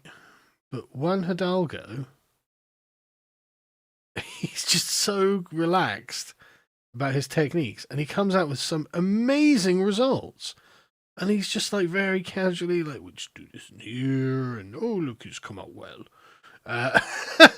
Like, and it's just like, I don't think it should have come out that nice, bro. How has that come out that nice? Yeah, we put this here, this goes on. We put a final wash on, and look at that beautiful result. And I'm just like, that's amazing. Like, this guy's amazing, but he doesn't feel like he's an amazing painter. But I see the results, and I'm just like, okay, God, that would be amazing. I would be fucking thrilled with that. You know, like, this guy's an incredible fucking painter. But he doesn't sound or look like he's an incredible painter when he's painting the fucking miniatures. But when it gets to the end, and the whole thing is just like gorgeous, and it's like and accurate, and you know, you're just like, right, okay. I just don't really know how he's done it. And yeah, El Miniestura, I mean, he's just the maestro when it comes to light. I think the method is a bit lazy, actually. I've been souring on the method. When he wants to put in the effort to do non-metallic metal armor, honestly, very few people are better. Maybe Flameon is better, but not by a lot, right? And the dynamism of the lights in El Miniestura's, he is the maestro of lighting. No one does it better. But the method I've been souring on recently because it's getting a bit hackneyed and lazy. And I'm not, you know, I know why he does it, obviously. It's to get a half decent result with minimal effort, which I understand, obviously. But it doesn't look as good as I thought it looked when I first saw it. After a while, you can find yourself passing it quite easily, too easily, in fact. And these days, I don't like it. I don't like the method. Right. And it's only when he uses the method as well, right? Because I mean, like, he wants to focus on the lighting effects, and so the method is there just to get that out of the way. But when he does like a big piece where he manually does all of the non-metallic metal lighting, it's just no one does it better. No one does lighting effects, including non-metallic metal, better than this guy. He's just the confidence of how he makes it spring out of the screen. I just generally envious. And so Flameon is another one of these where you can tell that he, like Zumakito, very, very precise and, you know, focused. Like he'll sit there and go, and you'll be super zoomed in. You see the brush tip go. See, because I'm blocking this in, I'm just slapping it everywhere, right? He's like, don't know, what am I going to do this? Bronze, or am I going to do that silver? Don't know, but it'll be like to get this incredibly fine gradient between light and dark, or the two colors he's using, whatever it is. And it's just like, God, that is patience, right? The patience painters, like Zumakito, him, and then you've got Eliministiro, whatever his name is. He's not a patience painter, right? He's an inspiration painter. You can see that he's slapping things on to make it look good. And it's not that he can't. He always points out that actually the smoothness is not the most important thing. The most important thing is the contrast and the effect when you sort of zoom out and you step back, and your eyes can't resolve the smoothness or not. You know, that's the most important part, because Your brain fills it all in, you know. So making it read well and a convincing model is way more important than the ultra smooth blends. Whereas Flameon, not that he doesn't make it his models read well or anything, he just focuses heavily on the ultra smooth blends, and they are amazing. Like, I honestly thought, I mean, he's done miniatures that I honestly thought was CGI with like computer graphics rendered. Like his Dante is the most perfect miniature I've ever seen. Maybe I'll get it up. Hang on. You've got to see it to fucking believe it. To be honest.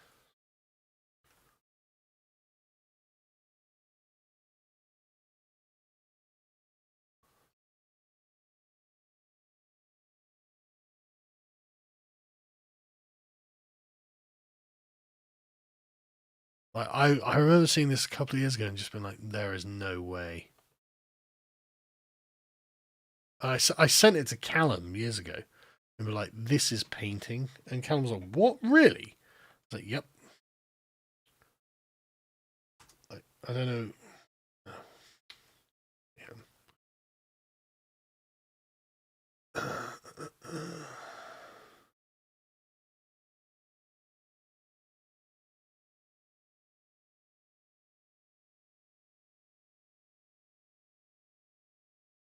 Right. Look at that, chat. That is a painting.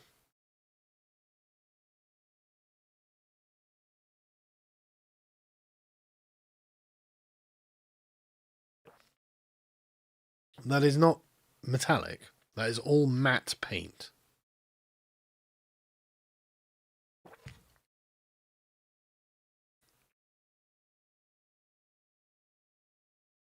And this is what the full thing ended up looking like. If I can get it up. No, I'm not signed into fucking Pinterest.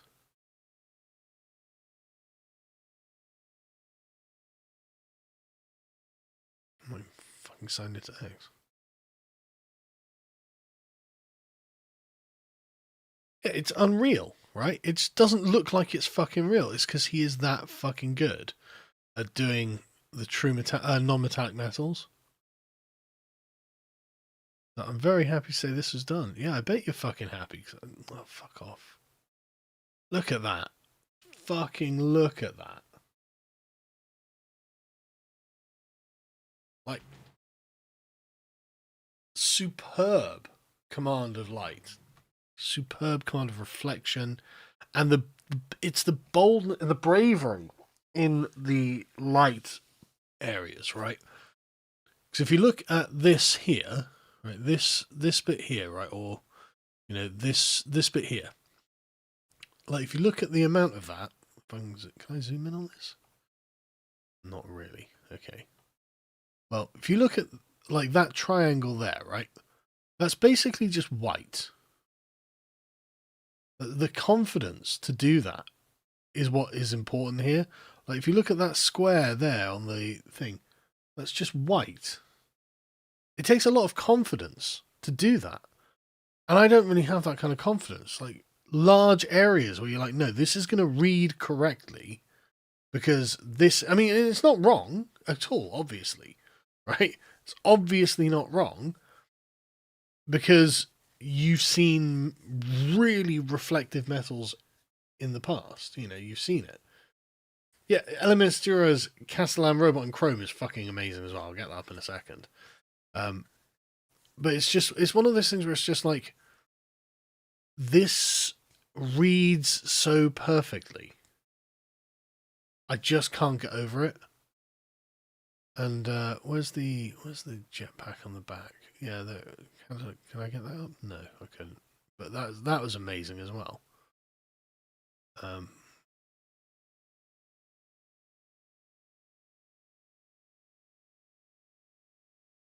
Fuck. Open the image in a new tab. Not properly.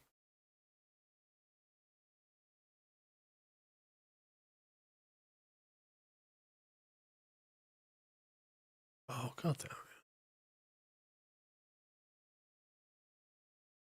Not logged into anything on this browser.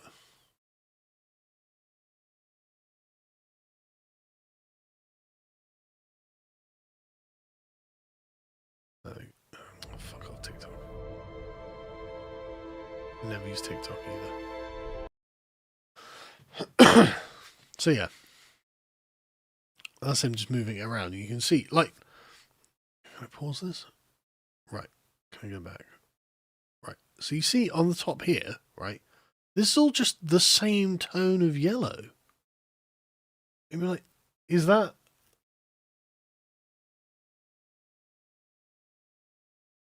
Yeah, the blending is just amazing, right? And he does loads of videos where he's just, literally, it's just very patiently going over and over and over and over with glazing. Very, very patiently. And that is just incredible, right? And El Miniatura is not that guy. He can do it. He's just, this is not why... It's not the thing he likes to do with paints, right? What he likes to do is get the most insane colours and lights together. And he is just the fucking goat, man. When it comes to light... OSL. When it comes to, like, scenes and OSL and drawing in the eye. He does... There's so many scenes he does that just draw the eye. I should probably find one to show you. You see what I mean? I've spent a lot of time thinking about painting, just for the fascination of it.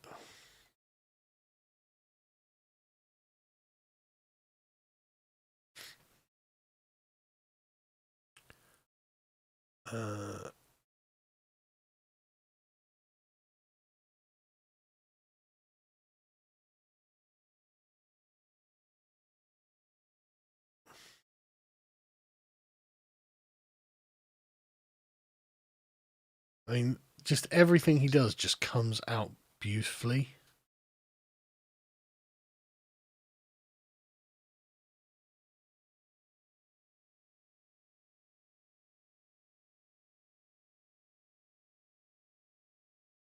Like, his understanding of light is just so much better than most people's.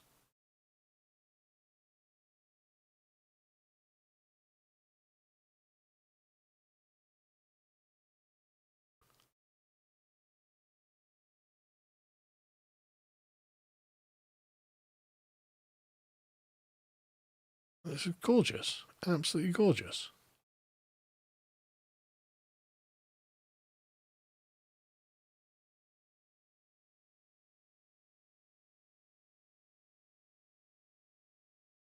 See, look, control of contrast is everything, and light effects, non-metallic metal, even when painting cloth or muscles. And he just does this incredible avatar.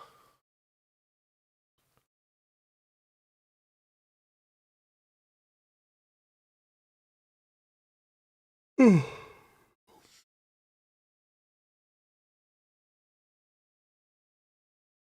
the thing is, he's not even spending very much time on the details, right? He's not wasting his time, like, edge highlighting every little thing or anything like that. He does things in big, bold ways, but they just look amazing. They look genuinely like it's fucking on fire. Oh, here's the Castellan robot. Yeah, looks amazing, doesn't it? Chrome. Full fucking chrome. Yeah, Arpia. I am the same. He makes the glow look so fucking simple, and I just can't fucking get it. Yeah, I know. Like, he was just like, I wasn't sure this was going to work. And it's like, well, I think it works, mate.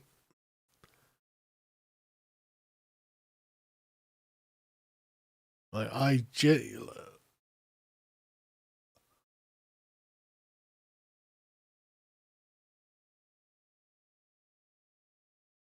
But he done one with a butterfly. What, on this? Or on a different one? I can't remember. That does ring a bell, though. Oh, this is amazing as well. This is what I mean. Like, yeah, he makes the glow seem effortless, and I try these exact same techniques with the same materials. Like, you know, he's using oil to get the thing, and it just doesn't come out like that for me. I don't know what the fuck I'm doing wrong. Obviously,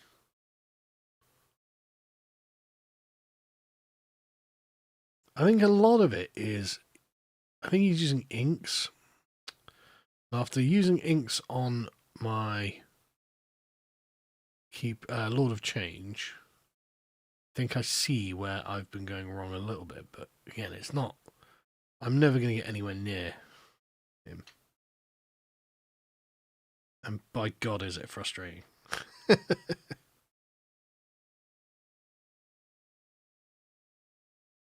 He just makes it look effortless to get the most incredible color dynamics.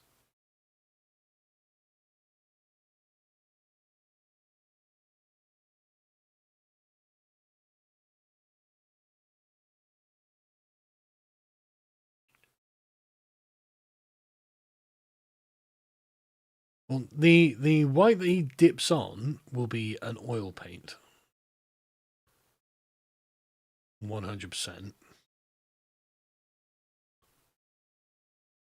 These are quite old ones as well. I guess he doesn't update his Twitter that much. Let me have a look.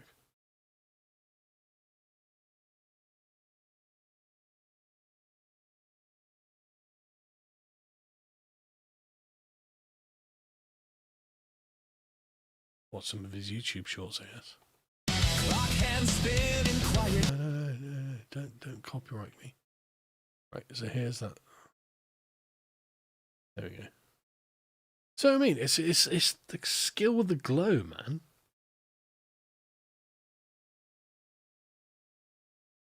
I just don't ever see myself becoming that skillful. You know, I mean, I'll be relatively happy with what I paint. But it's just amazing. It kind of pisses me off. It pisses me off that I'm not this good.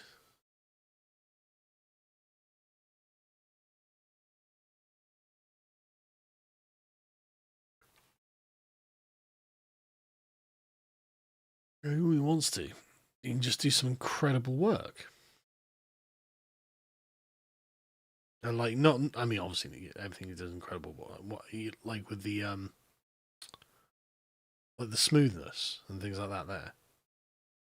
I mean, it's not Flameon quality, but he's probably not going for that. Like with the smoothness. Like Flameon has this weird autism with the smoothness, but you've got to fucking respect it.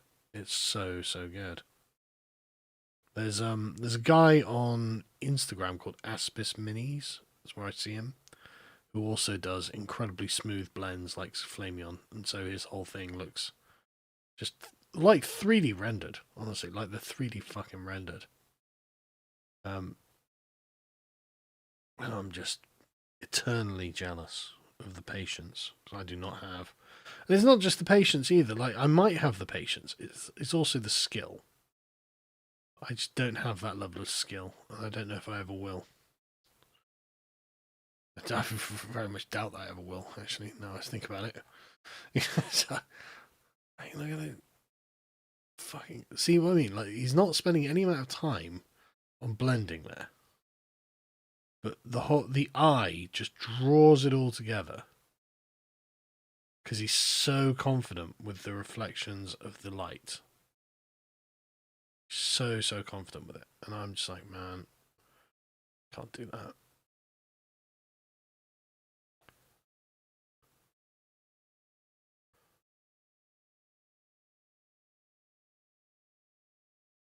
I'm tired and lazy and sloppy. In fact, I don't even have my glasses down. I'm not a natural glasses wearer.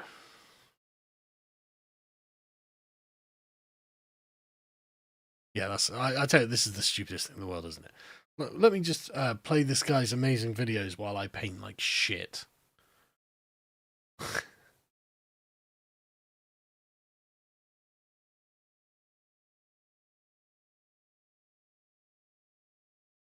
Yeah, where's the one I wanted there?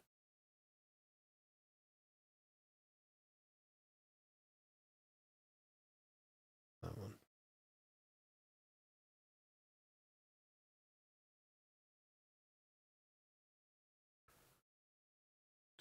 Talk about embarrassing myself in public.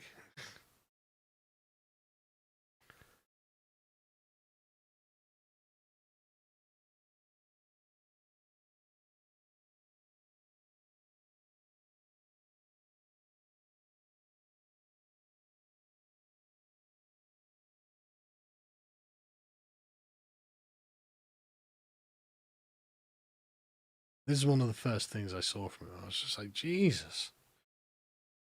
How do I do that? How does he do that?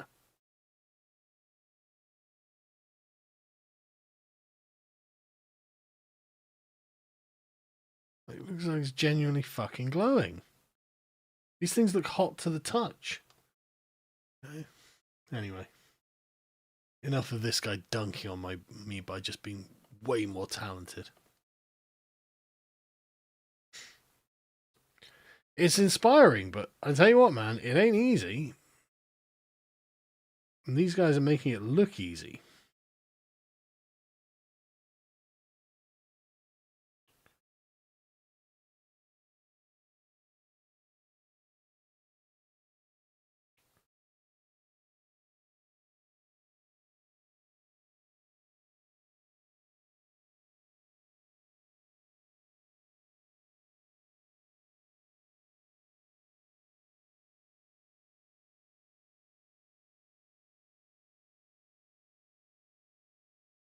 Oh, fuck's sake. Sorry, I'm focusing really hard on not fucking this up.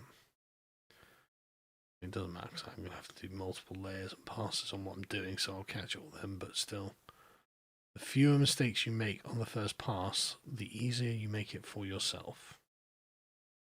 As with all things in life.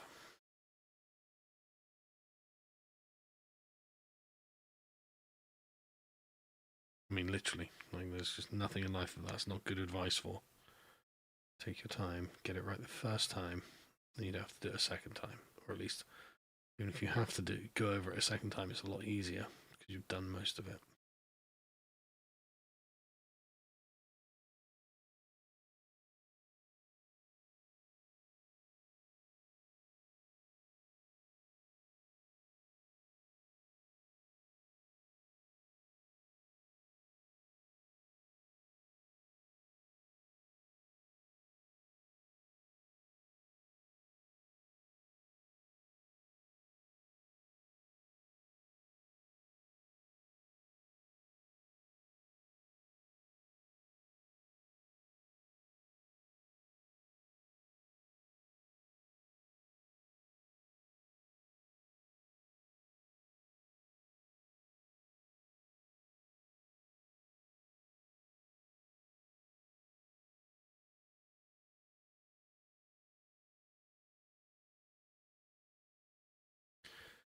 God, I hope my kids just feel like having a nap tomorrow afternoon.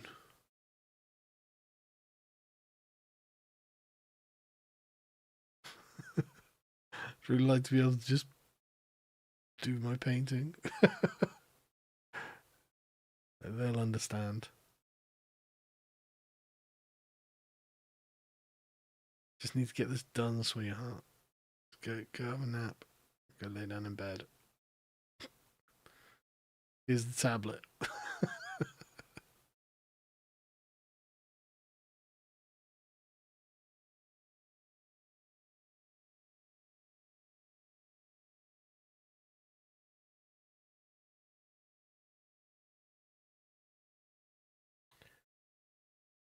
Yeah, I know. The mini paint is probably only mini paint, to be honest. I suspect these guys are big enough that it's their only job. I mean, they've got Patreons where they put out instructions on how to do these things. And yeah, don't get me wrong. I'm sure if I could make this my full-time job, which I can't, obviously. I mean, I don't think I'd ever be talented enough, but I would be better than I am now, obviously. But that's fairly tautological and not very interesting to say. So, if I spent more time on this thing, I'd get better at it. Well, yeah, duh. Of course you would, retard.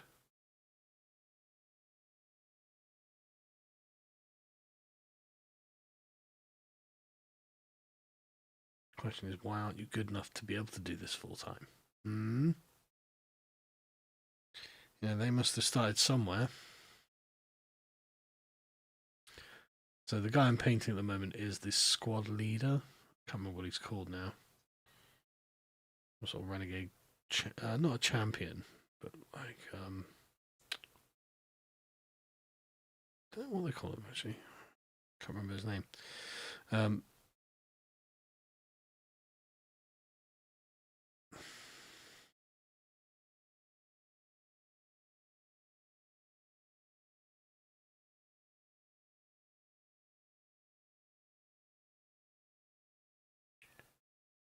Dangerous George. Yeah, that's what we call him, Dangerous George.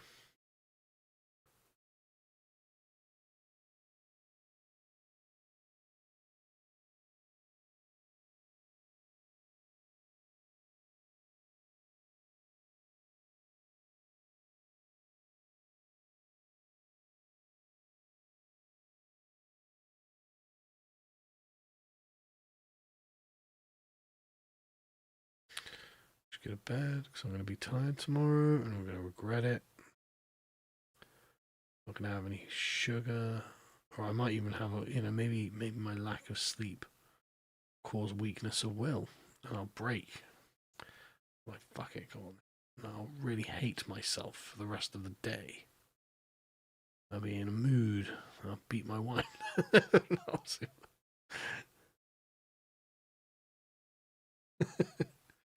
Be like if my team loses the football or something. I'll watch one of the El Ministero videos and be like, fucking, I hate this guy. Seething with jealousy.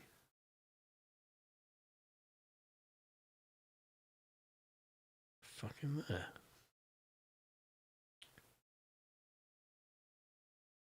No.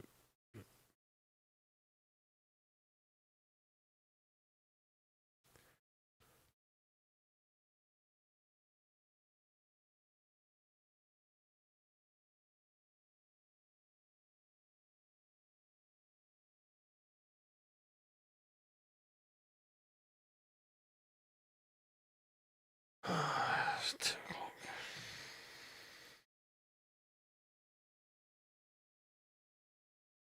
So at least the grenade launcher is a really fucking straightforward thing, right? It's a metal cylinder.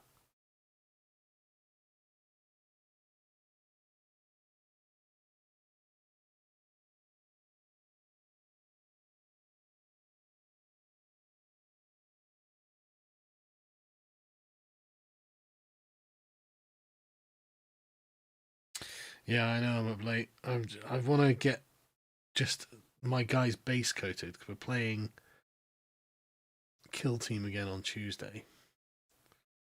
I want to get my guys base coated, but like blocked in. And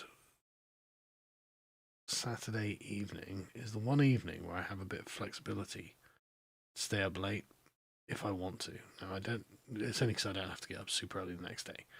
Now normally I don't, just because I actually don't like. I don't tend to like staying up super late these days.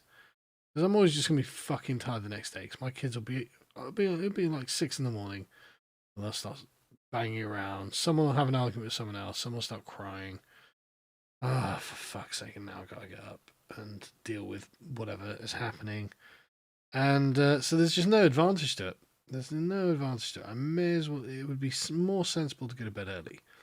But I don't get many late night painting sessions, and I really want to take advantage of this one to get at least the base colours blocked in on these guys so they look presentable on the table,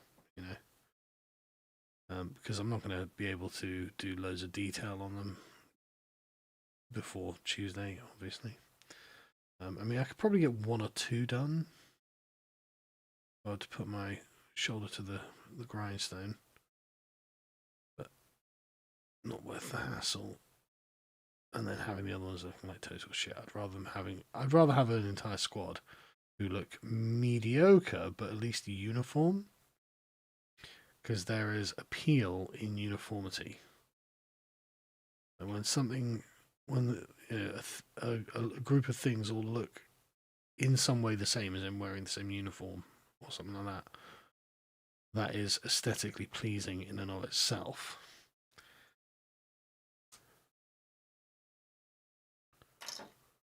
Did I not do this? Am I going to do that bronze? Am I going to do If I do it bronze, the blue is going to show up better, so I will do it bronze. I'm probably not going to use the fucking flamer.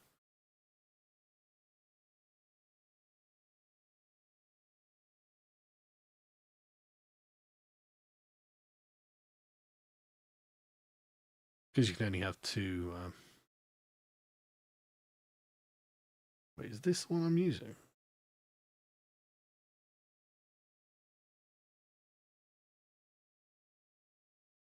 Looks like it is. I don't know if I'm terribly happy with that green. I mean, it's too shiny. I can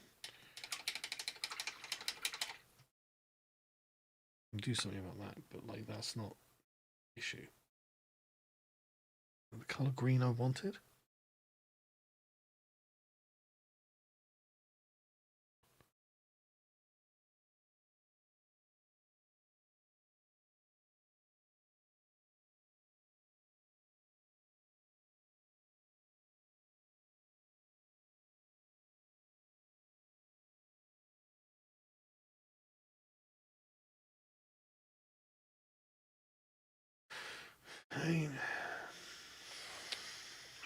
Let's put some matte varnish on it.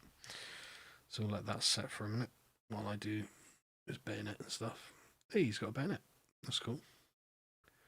Isn't the green I want though? I'm not even sure. How do I feel about that?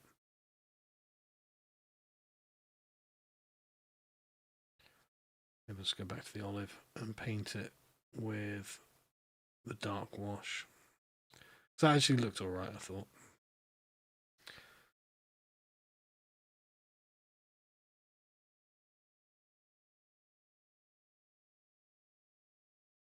Bayonets are a cool thing.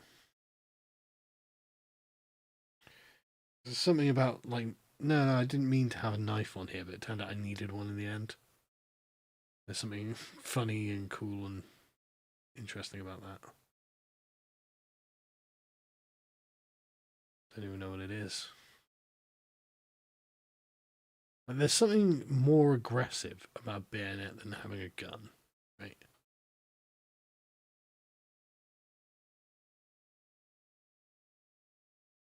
Like, a gun could be defensive, or could be cowardly. You know, I'm going to sit behind a big concrete barrier and just sort of poke the gun barrel around and shoot. But a bayonet suggests I'm going to fucking run up to you and stab you, actually. It's a far more aggressive weapon.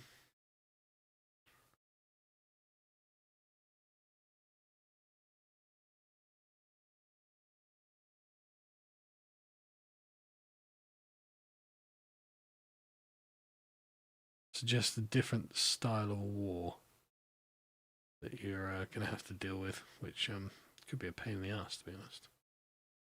Just get fucking bayoneted. And what I like about it as well, you know, it's like thousands of years of warfare and gunpowder, we have fucking tanks. It's like, yeah, okay, but we still need a spear. Still call for a spear on the battlefield. I mean, I'm sure modern soldiers don't use bayonets, obviously. Like, you know, World War I or whatever. Still like, yeah, I still need a spear. The eternal spear. Like fucking, they're like, oh, we're gonna create ships that have sail engines. Look how good that matte varnish is. It's just such a good varnish. You just water it down a little bit because it's a bit strong on its own. Yeah, don't know. I'm not sure if I'm happy with that green. What do you think, chat?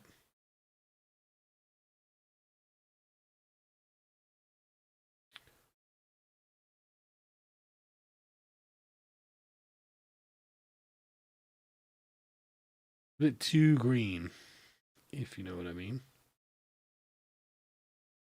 Yeah, the Eternal Spear. But no, the green on the gun. It's a bit too green, isn't it, right? Compare it to just anyone else. Actually preferring the olive. Feels like too saturated. Yeah, I know it looks green. But... and I'm not entirely persuaded. Right. I'm going to have to call it a night there because I'm fucking shattered. But thank you for joining me, folks. Thank you for all the very generous super chats. Much appreciated. And I hope you've had fun just hanging out with me. And yeah, sickly. Well, I know it does, but I know. I mean, it's just too... it's too saturated. I wish I hadn't done it. I'm going to have to redo it. Anyway, thanks for joining me, folks. Have a great rest of the evening, and hope you have a great Sunday. See you tomorrow.